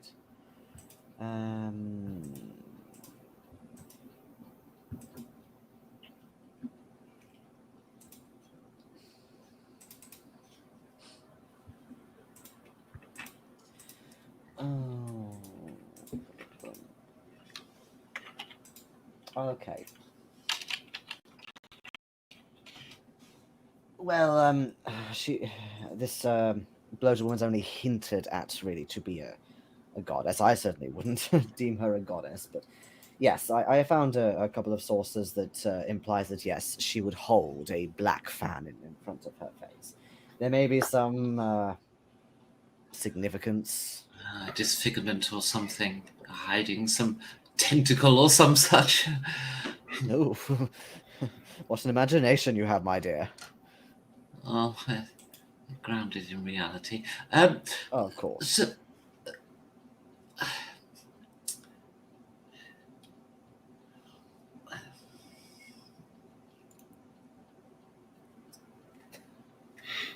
right. And they're not. There's no mystical powers then associated with her, or anything to do with the moon, by the way. The moon. New moons. Oh, when did they he hold looks their at his ritual? he looks at his pocket watch and says, "Well, there was one last night, I believe, but No, sorry, I rather meant in the cult of the he looks blankly and says, I've not heard of such a thing. I imagine it would be more a custom for a death cult to meet at night, possibly, but whilst yes, there are things about the moon and so on, I do not know of any specific pattern that they adhered to." Okay. Well, thank you very much for your time. Well, you're very welcome. It's a pleasure to meet you, and delightful to hear from somebody who actually knows what they're talking about for a change. Thank you very much, Mr. Godfrey. Let me give you my card in case you need anything else from me. Thank you. He gives you a card with his phone number on and address. Obviously, the work address, not the home address. But you know what I mean. I hand it to Perry. Your assistant. I'll put it in my jacket inside pocket. All right. I guess that's it for us. Unless you had anything, Perry. I was going to say, in the words of Ms. Lee, he didn't know shit. Yeah, no, I think we've covered pretty much everything. I don't know if he knows anymore. Because one of the things I was particularly interested in is where was the cult? Obviously, we can't pin it down to this island. No, it's Shanghai. Yeah, and what was the difference between the black fan and the bloated woman? Well, they were different people. Well, there's a black fan. He says he holds a black fan, but no, the poem's called the Goddess of the Black Fan. And she held a black fan in her hand, which again makes sense with the idol you saw, because she did hold a fan in front of her face. Okay, so there's a bloated woman, Tom, and the goddess of the black fan. So what is the black fan? It's a fan that is black. It hides her Cthulhu-esque features. Yeah, I don't know. Is it like the bloody tongue thing from Africa? Is it something else? Is it just called a black fan? Well, I've got a fairly good idea that's where the fan's hiding. I rather suspect it's a bit like the difference between the Black Pharaoh and the mountain. You know, they're different things, but it's all kind of the same. If we can find out any more from him, is it? Yeah. We don't need that book he was looking at, do we? Here's a reminder of what the idol looked like.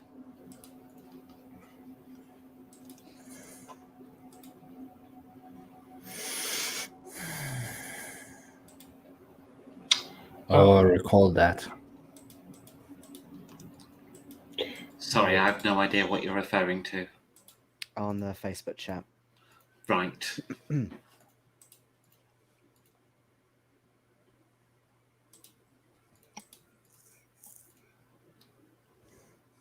Yeah, I can see the tentacles coming down from behind the wrist. Yeah. And at the bottom of her feet. Yeah, I didn't go looking at a crotch, but okay. Feet. Not crotch, feet. We were going lower. Have you seen that model? There's not a lot of difference. I agree that it in terms of there's not a lot of difference, but enough to make it. No, I agree definitely that it looks like.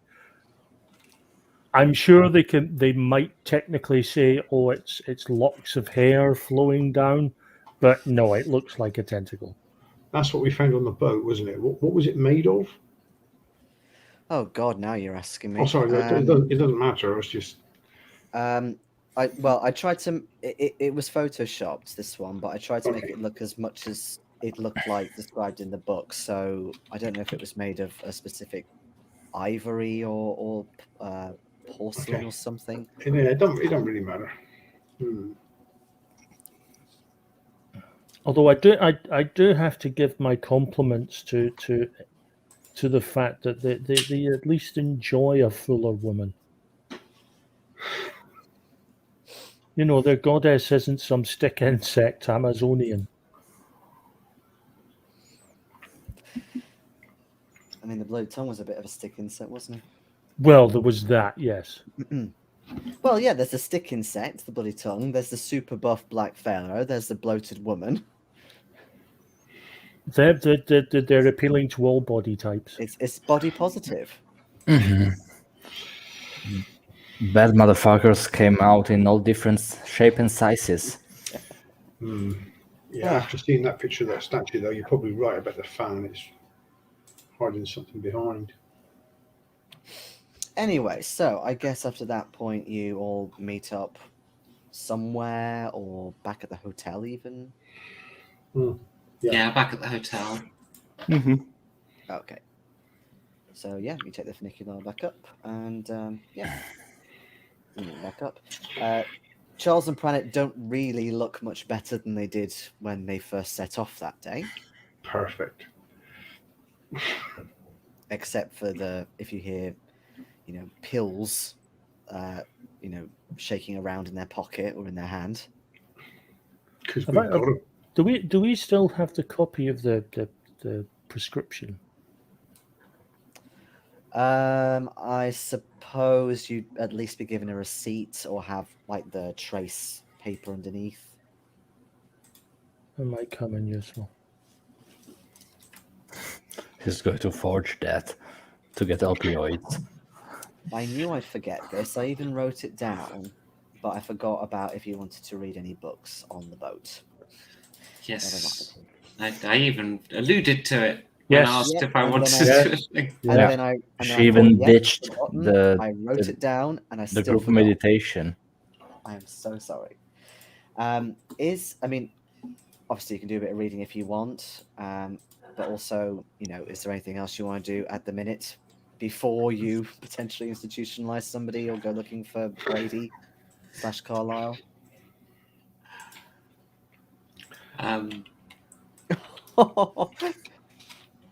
She's getting confused.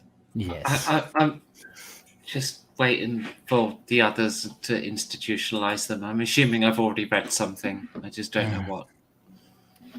Either way, I'm sorry, Charles.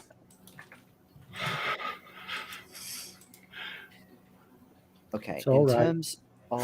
It's all right. It's all right. I forgive you. Do you want me to go with you? My vengeful spirit might not, but I forgive you. Right. Books that you... Yeah, I've just noticed your kitten is now looking at the guys in the cage as if pawing away there, going soon. Yeah, soon she won't be able to fit her paws anymore in between the bars. I don't know what she's up to. I think she's looking at possible supper. No, she really wants just to make friends. They're not of the same advice, though. They scream at her, and she gets scared and run away. Yeah. Dumb cat. Well, back to the books. Yes. Apparently, you've read all of them except for this French book. The Le Journal d'Anselme de Montfort. But Yeah, were there any spells that failed to be learned? Oh, I see. Plenty. I'm going to try one of them. Okay.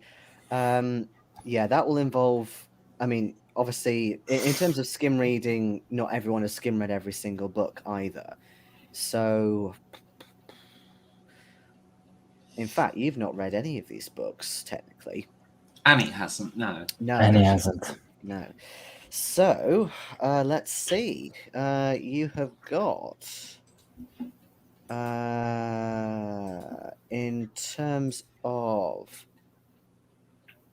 larger tomes, shall we say, you have Sélection de livres divans and its counterpart Liber Evonis, which are Let's all... stick to the ones in English.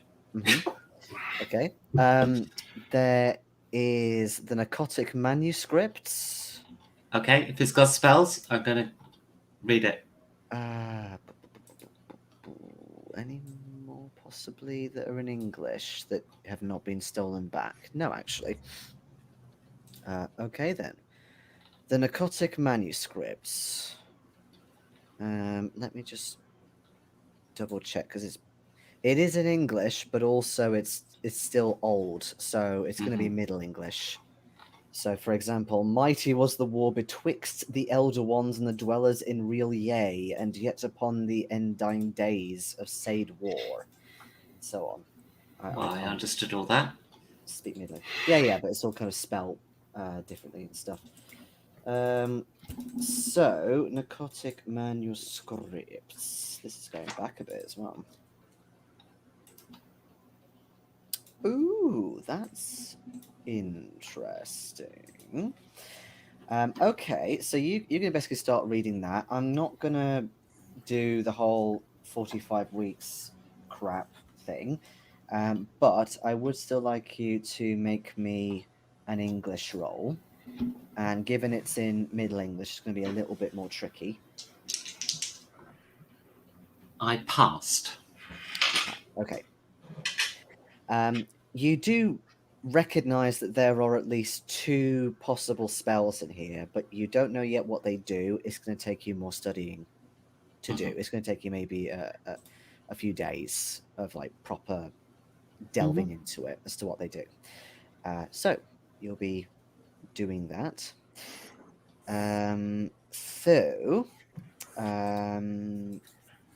Since you're specifically focusing on spells, yeah, I'll do the mythos now. So you gain 3 mythos now. Ooh. And what's the thing about sanity again? Do we do that now or later? We do that now, don't we?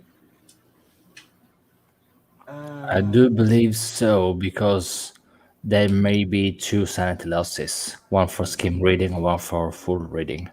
Well, you lost 1 on a D8. Come on. Lucky you. Okay, so you're busy doing that. So Charles apparently has volunteered to go and be institutionalized. What is the actual plan with this? Yes, exactly. What is the plan? You're Well, going to somebody's charm, got to charm your way through it. We're going to basically see if Roger Carlyle's still there, and if he's not, we're going to steal his patient records. Oh, so you want me to be like a distraction-y thing?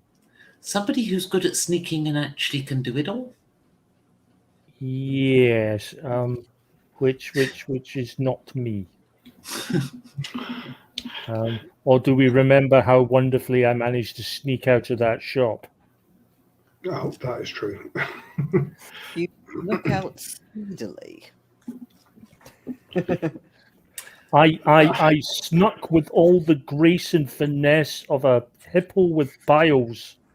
It was not a pretty sight. That was my thinking, but perhaps you guys have other plans. Look, Roger Carlyle was there, we believe. So, Sorry. No, carry on. Could we just approach them and say we've heard a friend of ours is here, or can we visit him? Well, that could be a starting point. Maybe 1 or 2 of us, we don't all have to go and blow possible other avenues. But... Or failing that, any one of us could turn up at the psychiatrist and relate the story and get locked up. Yeah, I may as well get locked up. Still, we need to find a way for me to get out of there. Yeah, it's not so much trouble getting you locked up as getting you out. Yeah. In fact, the problem is when we're talking about asylums back then, they basically locked you up and threw away the key when they weren't using hydrotherapy or shock therapy on you. I mean, we're talking good old-fashioned sanatoriums.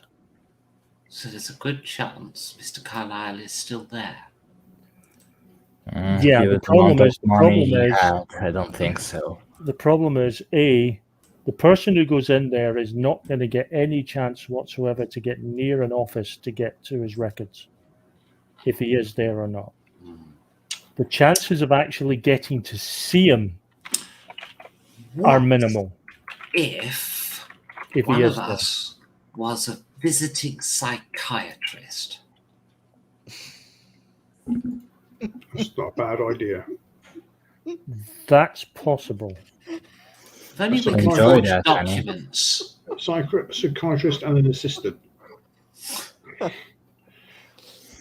Well, forging documents is not a problem. It's more being a convincing doctor in any way, shape, or form. Well, let's deal with what we can definitely deal with and forge some documents. Okay. Although you're going to need some documents to forge from. You can't just No, make them I up can. in it. Yeah, well, yes, I can make them up because I can. I'm a forger, and I can at least we can come up with the wording easy enough between the lot of us. And more importantly, there's a very nice doctor whose handwriting I can successfully forge. Yes, true. Which is why I wanted a copy of the script. And if we stake out the standards, sorry, carry on.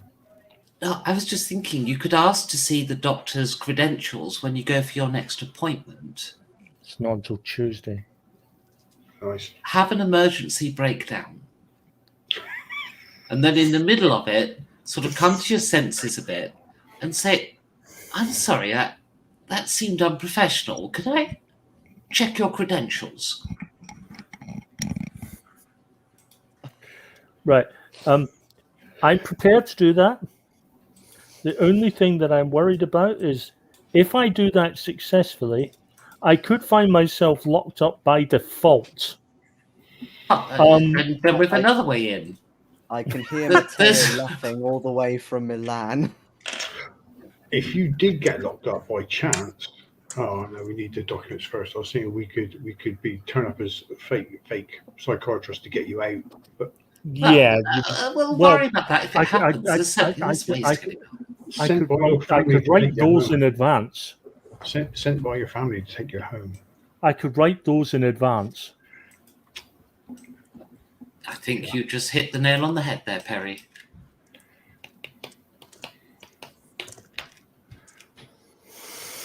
I mean, I was going to think as well. If Carlyle was still there, there is a possibility if we stake out the sanatorium, Brady's still visiting him. There is a chance, yes. There is a chance, but I don't really believe Brady will still be there. But then we're looking at how often does he visit? Is it once a week? Is it a set time every once a week? Is it once a month? Is it any time he happens to be passing through Hong Kong?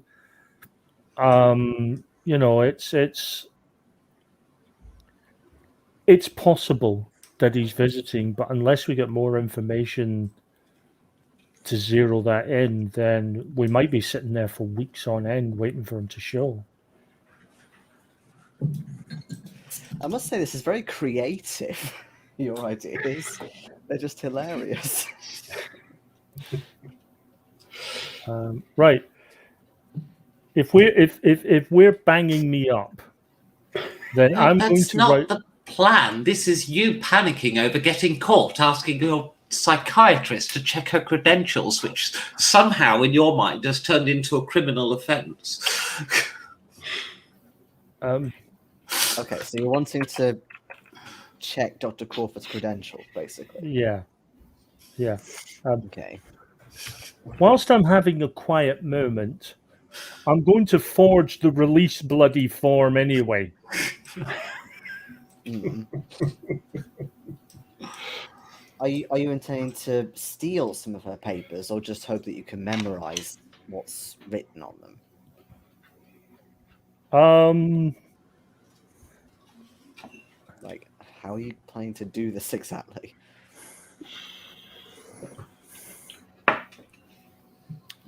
Yeah, we could really do with headed paper, couldn't we?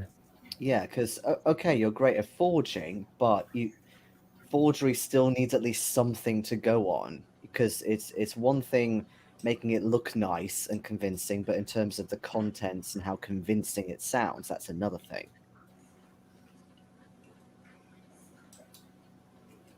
Yeah. Okay, so I need to have a complete nervous breakdown.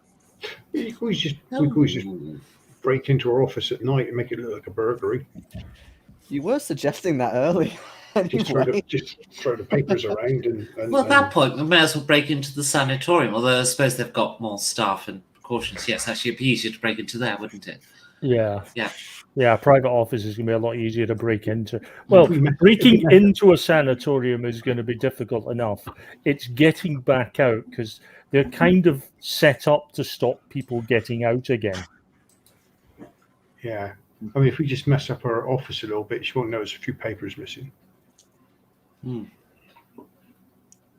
Get some blank papers as well while we're at it. Well, she's not going to have blank papers for the British Medical School. You want to fake a doctorate. Insert name here.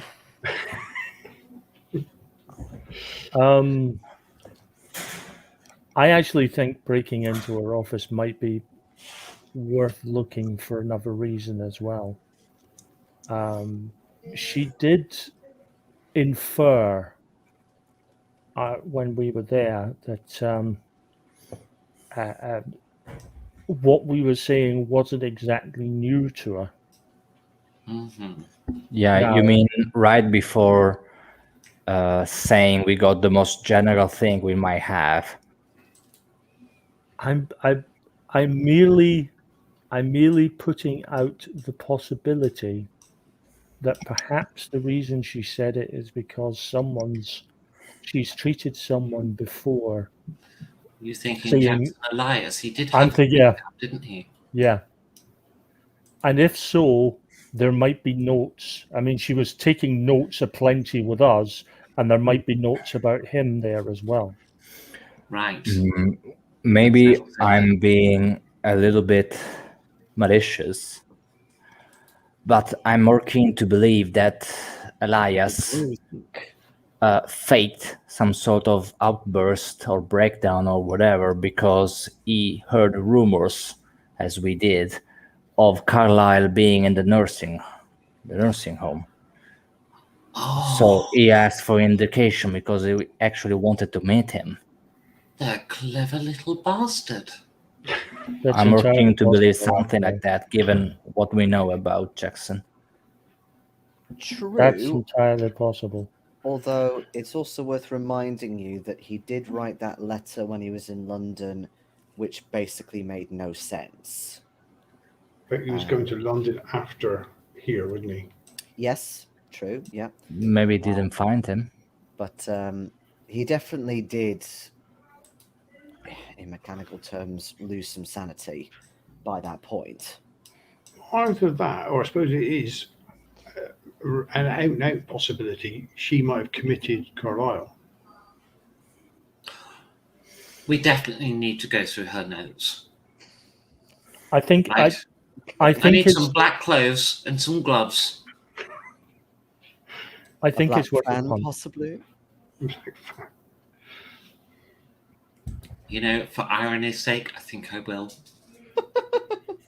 What, just leave one at the scene of the crime for the police? Start setting them up now. Oh dear. I'll buy 2 then.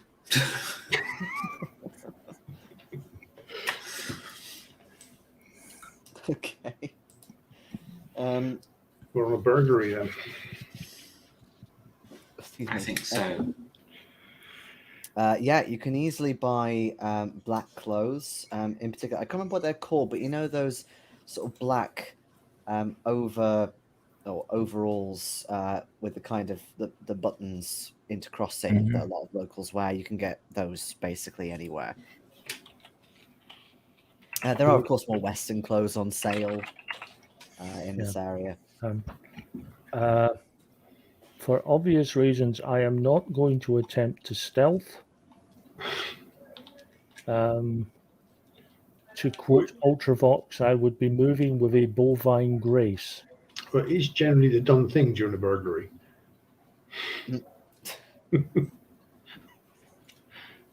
I may as if I go on a sneak attack, I may as well be wearing a big neon sign above me saying, "Hey, we're coming to rob somewhere." I mean, neon isn't really a thing back then anyway. Radon is. Radon is, but not neon. Yeah. Drinks used to glow. Yes. And then the hair fell out. Hair today, gone tomorrow. God, stop. Okay, so I'm assuming that you're going to be committing to this burglary tonight? Yes. Tonight, okay. Right, who's actually going into the office then? Well, if Pranit and Charles can give us just a quick drawing on a napkin of the sort of layout that they saw when they were there as well, so we've all got a bit of an idea before we go. I can definitely go in. I can be quite sneaky. Yeah, I'm not bad at stealth. The only thing is, can we come more prepared for locks this time? Because I don't think any of us can pick a lock. Can we get a crowbar?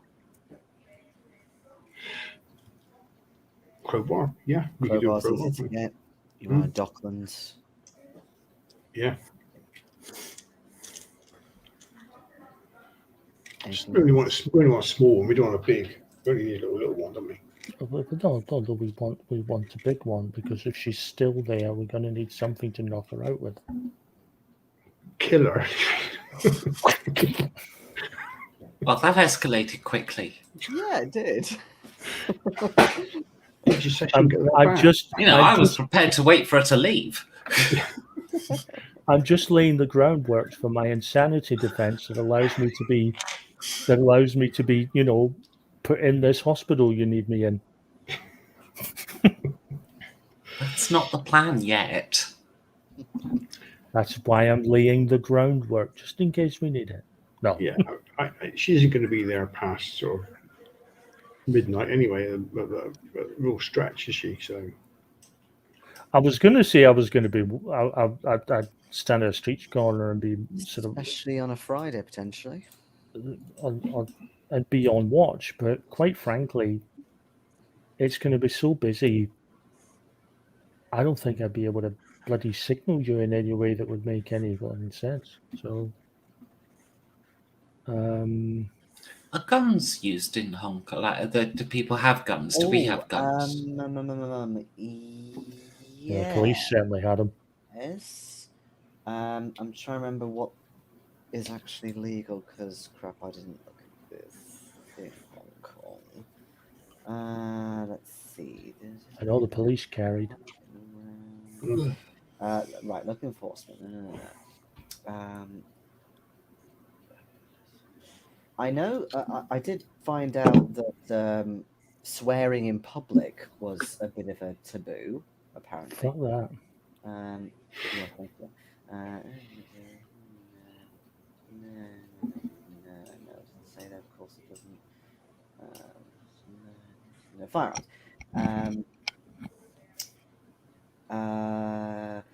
Apparently, you have to take them through customs,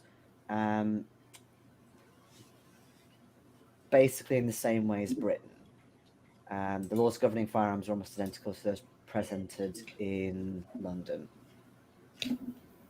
Okay, well, unfortunately, I didn't know that, so I still got my Derringer in my handbag. No, that's fair. I didn't think to check. A certain person left his in a Kenyan hotel, so he's fine. With the bigger rifles, they'll probably be under lock and key at the minute in the customs office. Yeah, the rifles and the shotguns. But we've got pistols, so we. I got a rifle also. Yeah, we can't carry that around Hong Kong. Though. Yeah, that'll be confiscated, definitely. I'll go with a pistol, my knife.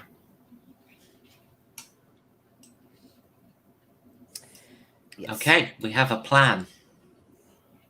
Okay, are you all going?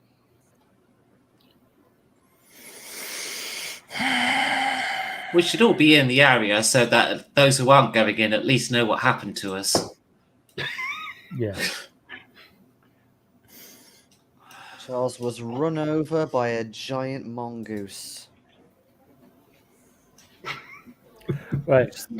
When I said I was going to go for a mental breakdown, I wasn't going that far. If you said giant comedian, I might have believed you, but Charles can look after who whilst we go in. Who? Exactly. She's okay. pretty low And I've- at this point. And I've managed to wait several sessions without making that obvious joke. I've done really well biting my tongue on that. Sorry, darling. Say. No, I was just saying that who's pretty low maintenance at the moment anyway. She's not That's all very right. excitable. She can keep me company. I'm hoping it's not that she's missing Africa. I'm hoping it's just because there aren't any things for her, cults for her to kill around here. Maybe she'll perk up in Shanghai. Could be. It could be. Well, if that's the case, then if that's the case, if there's a direct correlation between her mood and cult activity, then I'll take that as a positive. That's my hope. I guess we'll find out. Yeah. You're basically using her like a mining canary. Yeah, it seems that's the theory. It's unproven. We might need to go back to Africa. Yep. In which case, I've got a problem trying to get her there. But worry about that later. Okay, so the three of you are that way around. You're all going to go into the doctor's office, right? Yes, Kin or whatever. Okay. because I saw where the cabinets were, so I can point them to them. Yeah, there is a bit of activity along this street still. Well, actually, no, given midnight. Actually, I'll say that yes, there is a little bit, but more in terms of drunk and disorderly sort of activity. In terms of the actual office itself, there's definitely nobody there. It's dark. It's locked up. That's good though. They might put the damage down to drunks. Maybe. Why don't we grab a bottle of... Oh, Charles, pass me your flask, would you? Fill it up. Thank you very much. No, the point is, I'm going to empty it in the office. What? What? I think we just want to make sure that the office is empty before we even attempt to go in. What? She's joking, of course, Charles. What? In fact, there's a couple of guys who are staggering along, holding each other. They've both got bottles in their hand, and they make eye contact with you, Annie, and they go, "Hold him, hey, hold him." They want to bang. I think they're being complimentary in a derogatory fashion. There's a sentence I never thought I'd ever say. Nonetheless, I try to keep my face hidden from them. I move behind Perry. It's not the fan, is it? Have you got the fan out? No, Okay. I mean I have a fan on me, but I've not got it out. Okay. Because when Jason said fan, the goddess was goddess or prostitute, and then you had the fan. If you had a black fan as well, is that like some sort of signal for You're reading way too prostitution? much into this. Phil. That makes perfect sense, though. Wow. Wow. I don't know. It's Jason's Right, fault. you're He's waiting done out this to me. here with Charles. He's done this to me. I've done. Oh, it's my fault, is it? Yeah. Second guess everything now. So when you start moving behind the guys, and then you go in the shop, their tone starts getting a bit more aggressive. It sounds like they're starting to shout obscenities at you. Mm-hmm. Long I'm putting my hand on my sword and just walking to them menacingly.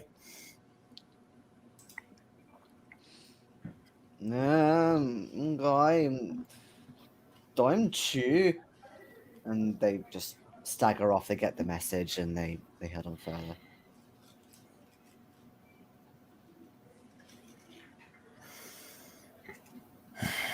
So the three of you, are you trying to lockpick or are you trying to smash the door? Because in terms of kind of, Well, we check it's empty. yeah, I mean it. Like I Okay, said, it's dark and then in we there. lockpick with a crowbar. Yeah, we just leave the door open. Mm-hmm. No problem. Yeah, it's fine. The problem is that the door's made of glass and the windows are also have a nice glass front. But given you've got this idea with your bottle or flask or whatever, you don't need to roll. So yeah, you get in with a little bit of clumsiness, but it's fine. Going in, just so you know roughly what the place looks like. There's basically like a front desk on the left side, or like a small desk.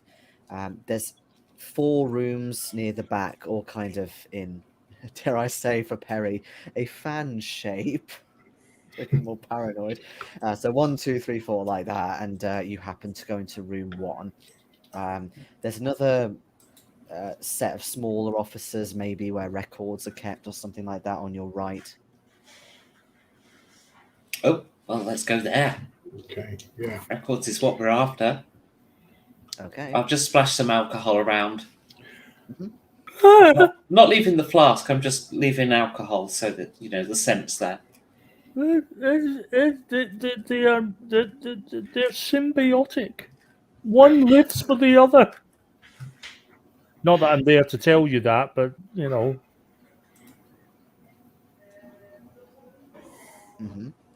Okay. So you go into this corridor, and you see a couple of different rooms that have records in them. There's sort of cupboards, filing cabinets, and so on.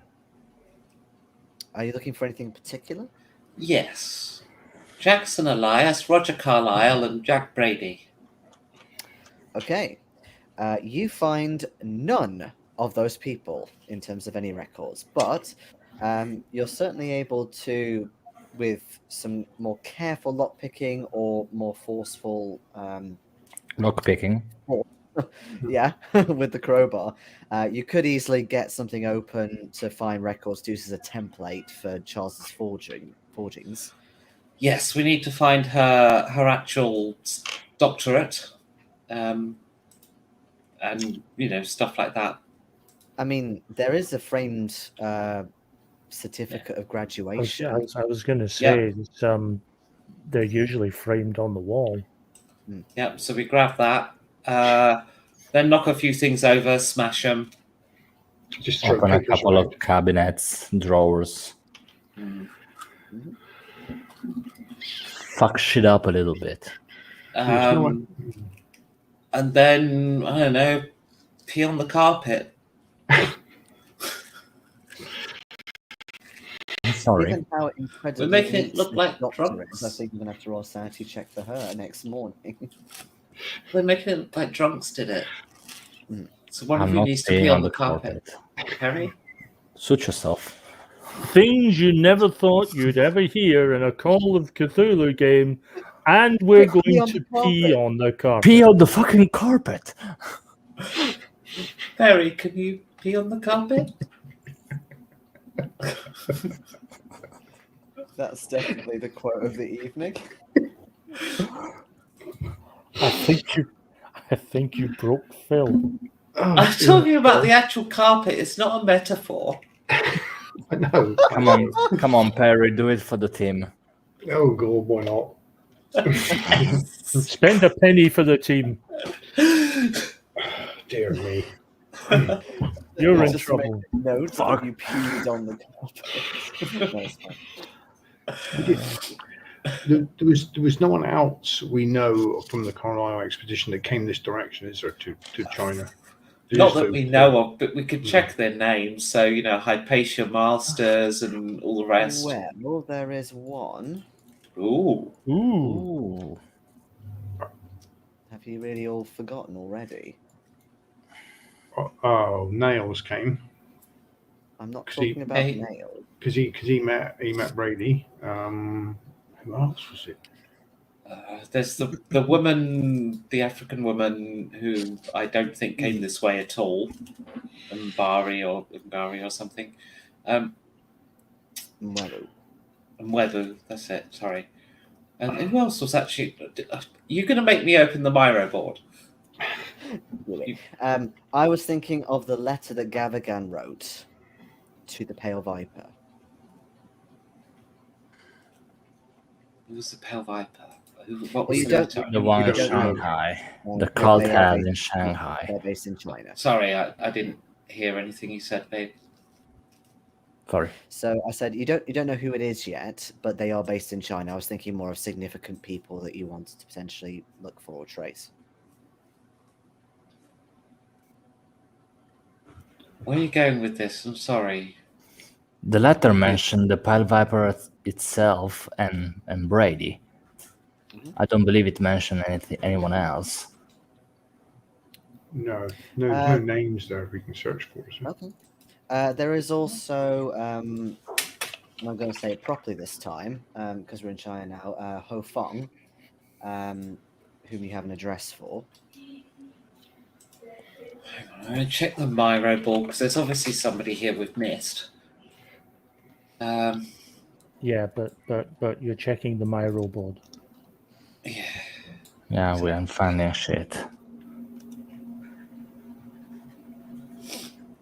Right. Names. It. Oh god, it's still loading. Yeah, it takes Yeah. a while to learn nowadays. There used to be No, a basically, panel. those are It's two gone. of the main names, apart from Carlyle and Brady, that you know. Sorry, about. what are two other names?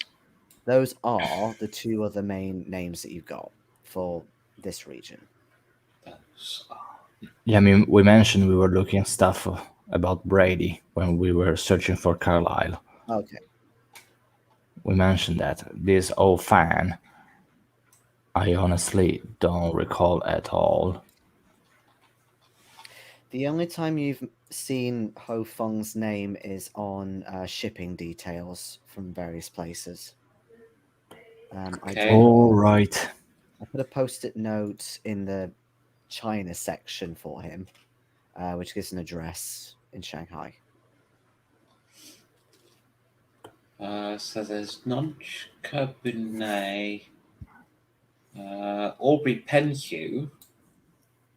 I suppose he's on the list, is he? Patient list.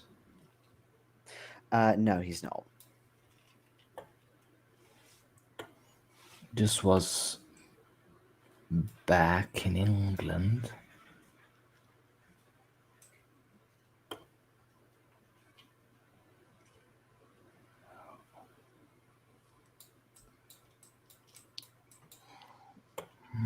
You did theorize that he could still be alive, though. From there was like a little letter he sent to Omar Shakti, or rather AP, which you think maybe he'll be Penhu. But in terms of exactly where he is, you don't know.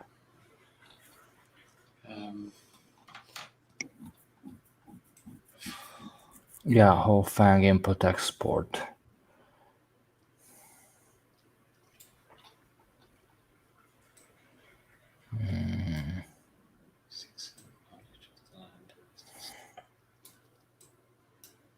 Warren Bassard, whoever that is.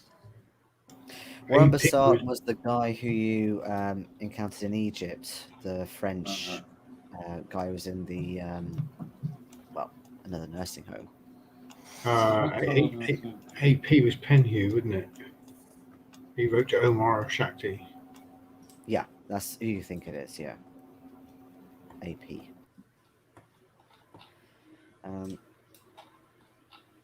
Yeah.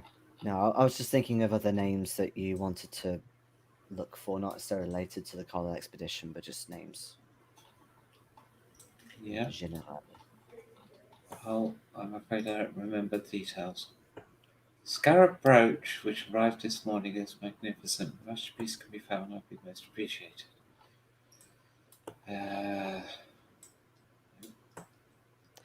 Another lead, which you were convinced it was Shanghai, which is fine, but just something to think, bear in mind, was that photo of the cutters with a specific ship in the background. Oh, well, we only had part of the ship name, and then we got the rest of the ship name from somewhere else, didn't we? I do believe so. I don't believe you did. I thought we got a bit more back with Francois did at some point, I thought.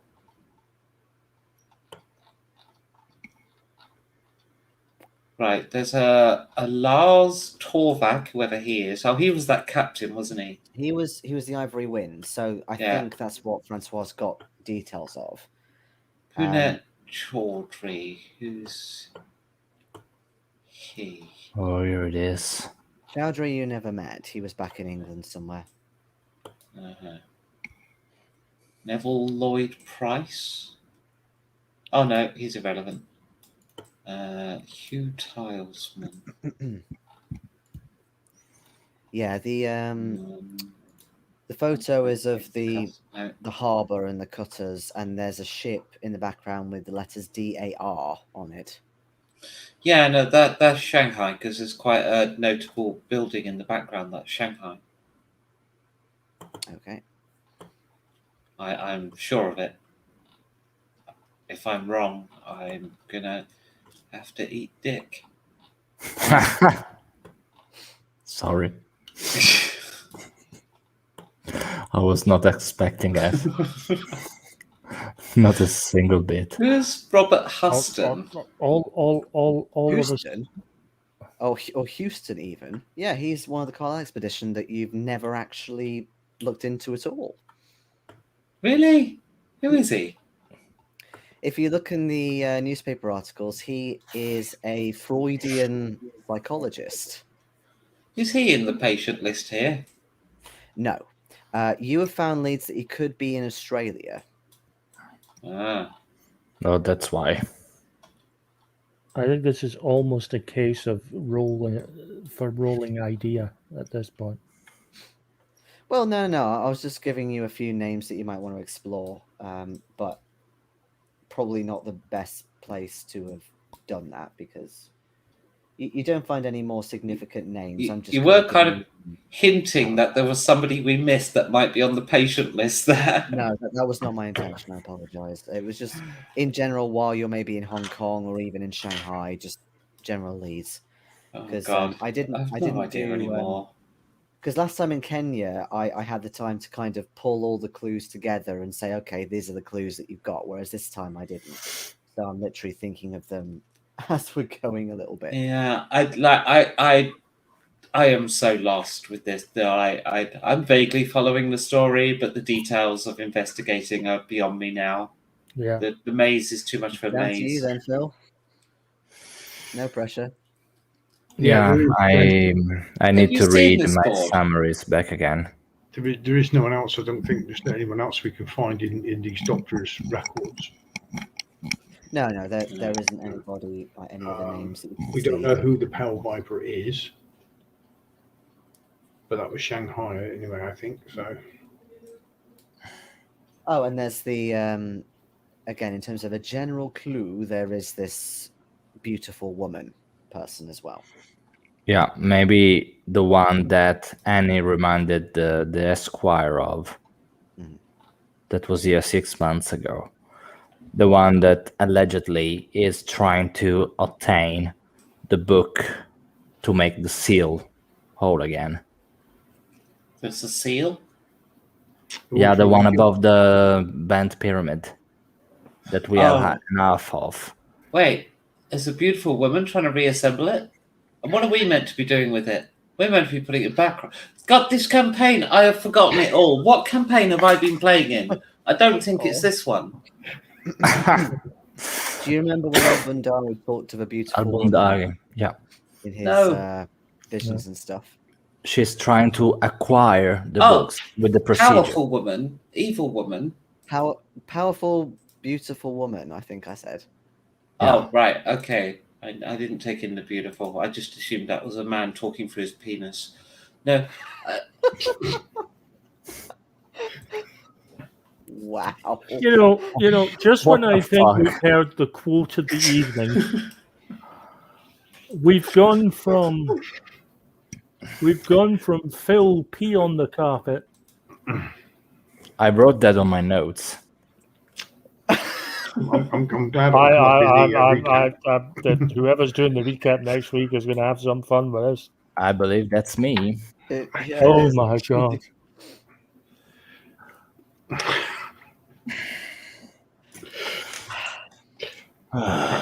Perhaps we should have gone to Australia. No, too many bad memories of Kylie. You're gonna have to go there at some point potentially. Okay, let me rephrase. There's nothing in the filing cabinets of anybody significant, so not Elias or Carlyle Brady or anybody like that. But yeah, you can easily get papers together that you can then forge or steal or whatever in order to Yeah, we'll steal the potentially go into papers. this asylum, which is Steal the papers, smash some shit up. Yep. And piss on the carpet. And is peeing on the floor. and pee on the carpet. Yes. Oh my god. And then pouring some alcohol about the place. A typical break-in. Yeah. Crowbar, shit everywhere, cabinets. Oh, we won't go that piss. far. That's disgusting. I say, Annie, have you done this before?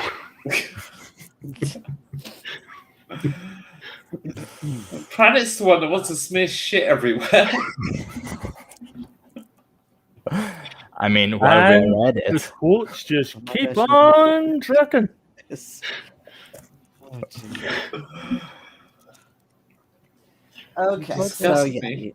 you excrete from various orifices. You smell. No, No, we really don't. no. They're only doing. Even I'm going to This stop is Pranit exclusion. before he goes that far. Peeing Not is very- still what do you want excretion. from me? I'm just very- watching. Oh, various orifices. Let's just go now, please. I'm feeling Well, sorry. see, the How rest crazy what the you rest would the rest of them can go if they want. You've already gone.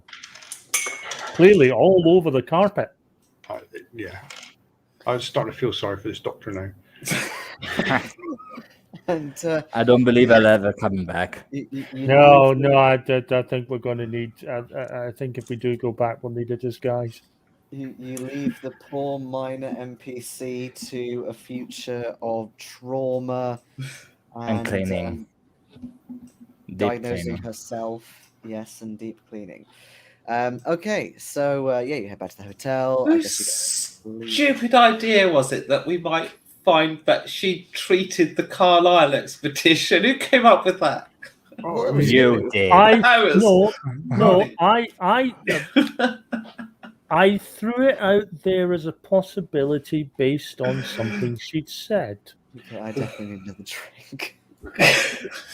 Someone had to commit the two of them, or Carlyle And I said it was bullshit, and here we are. and it did sound like she treated Jackson. It was worth the possibility of investigation. I think we should have done it, definitely. Well, we I'm needed not the sure. documents. I'm not sure you should have done all of it, but you certainly should have done some of it. Cautious toilet are used. We got the documents. It was a success. Yes. Yeah, give or take. It's not as big a success as what we wanted, but it was successful. We had bigger successes, to be fair.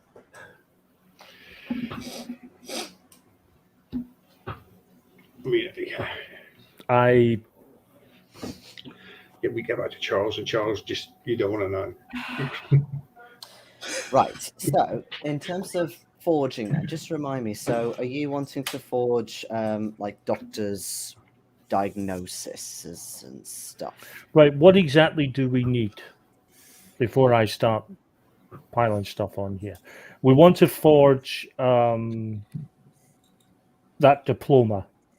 Credentials for a doctor.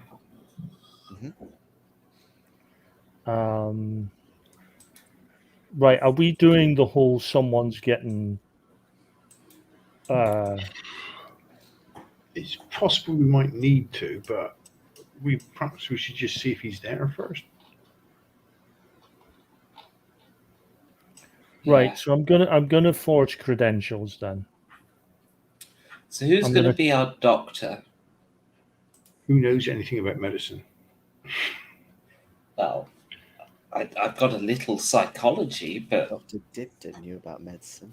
Okay. Psychology, yeah. I got 41 psychology. Okay.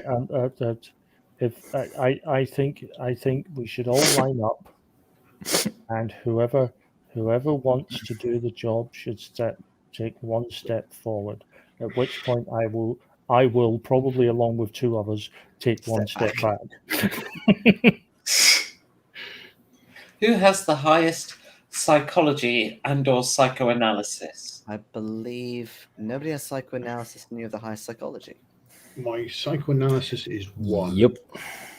Yeah, me too. Yes. For definite, Annie, you have by far the highest psychology. Okay. I think you're nominated. I took it as an optional in college. Well, in terms of Clearly it's worked out for you, and the first thing I do before I even consider doing any forgery is I'm filling my flask up. in terms of general mechanics for Cthulhu, psychology is great for deducing hidden motives and body language and so on.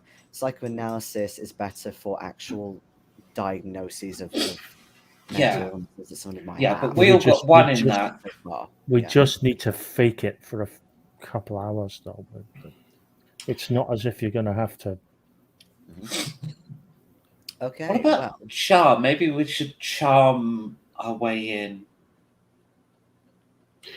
We could just say we've heard that a friend of ours is here, we've come to visit, and then we can check if he's there, perhaps. And then if that Yeah, works or doesn't work, we can turn up as a doctor to get in and see him.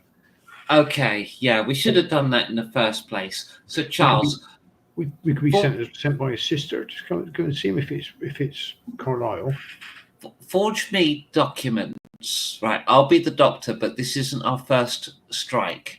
Our first strike, I think, should actually be you going in because you're doddery and posh enough to have known him. Thank you, I think. he's only like 25 or something. Although I suppose he's Carlyle's age, so it's fine. Works. When if anyone wants to see a audio-visual representation of a backhanded compliment, please see the "You're old and doddery enough to maybe have known him."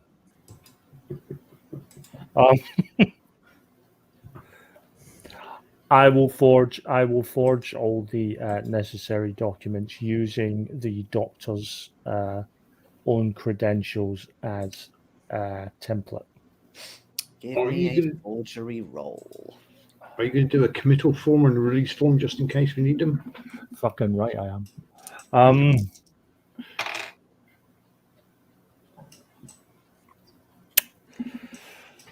I am going to spend 8 points of luck Okay. Spend it back. to turn that into an extreme. I rolled 20. Oh my god. I rolled 22, so I dropped it down to 14 to make it an extreme. Damn it, guys! I only have one decent skill. Give me. I was determined I was going to make it work.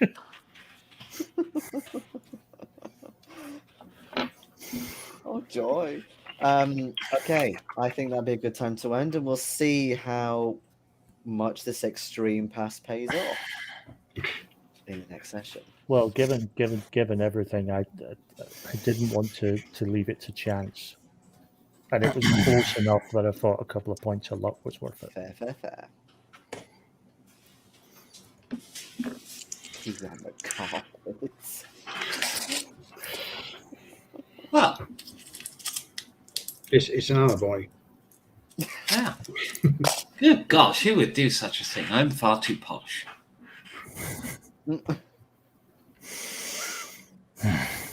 And yet...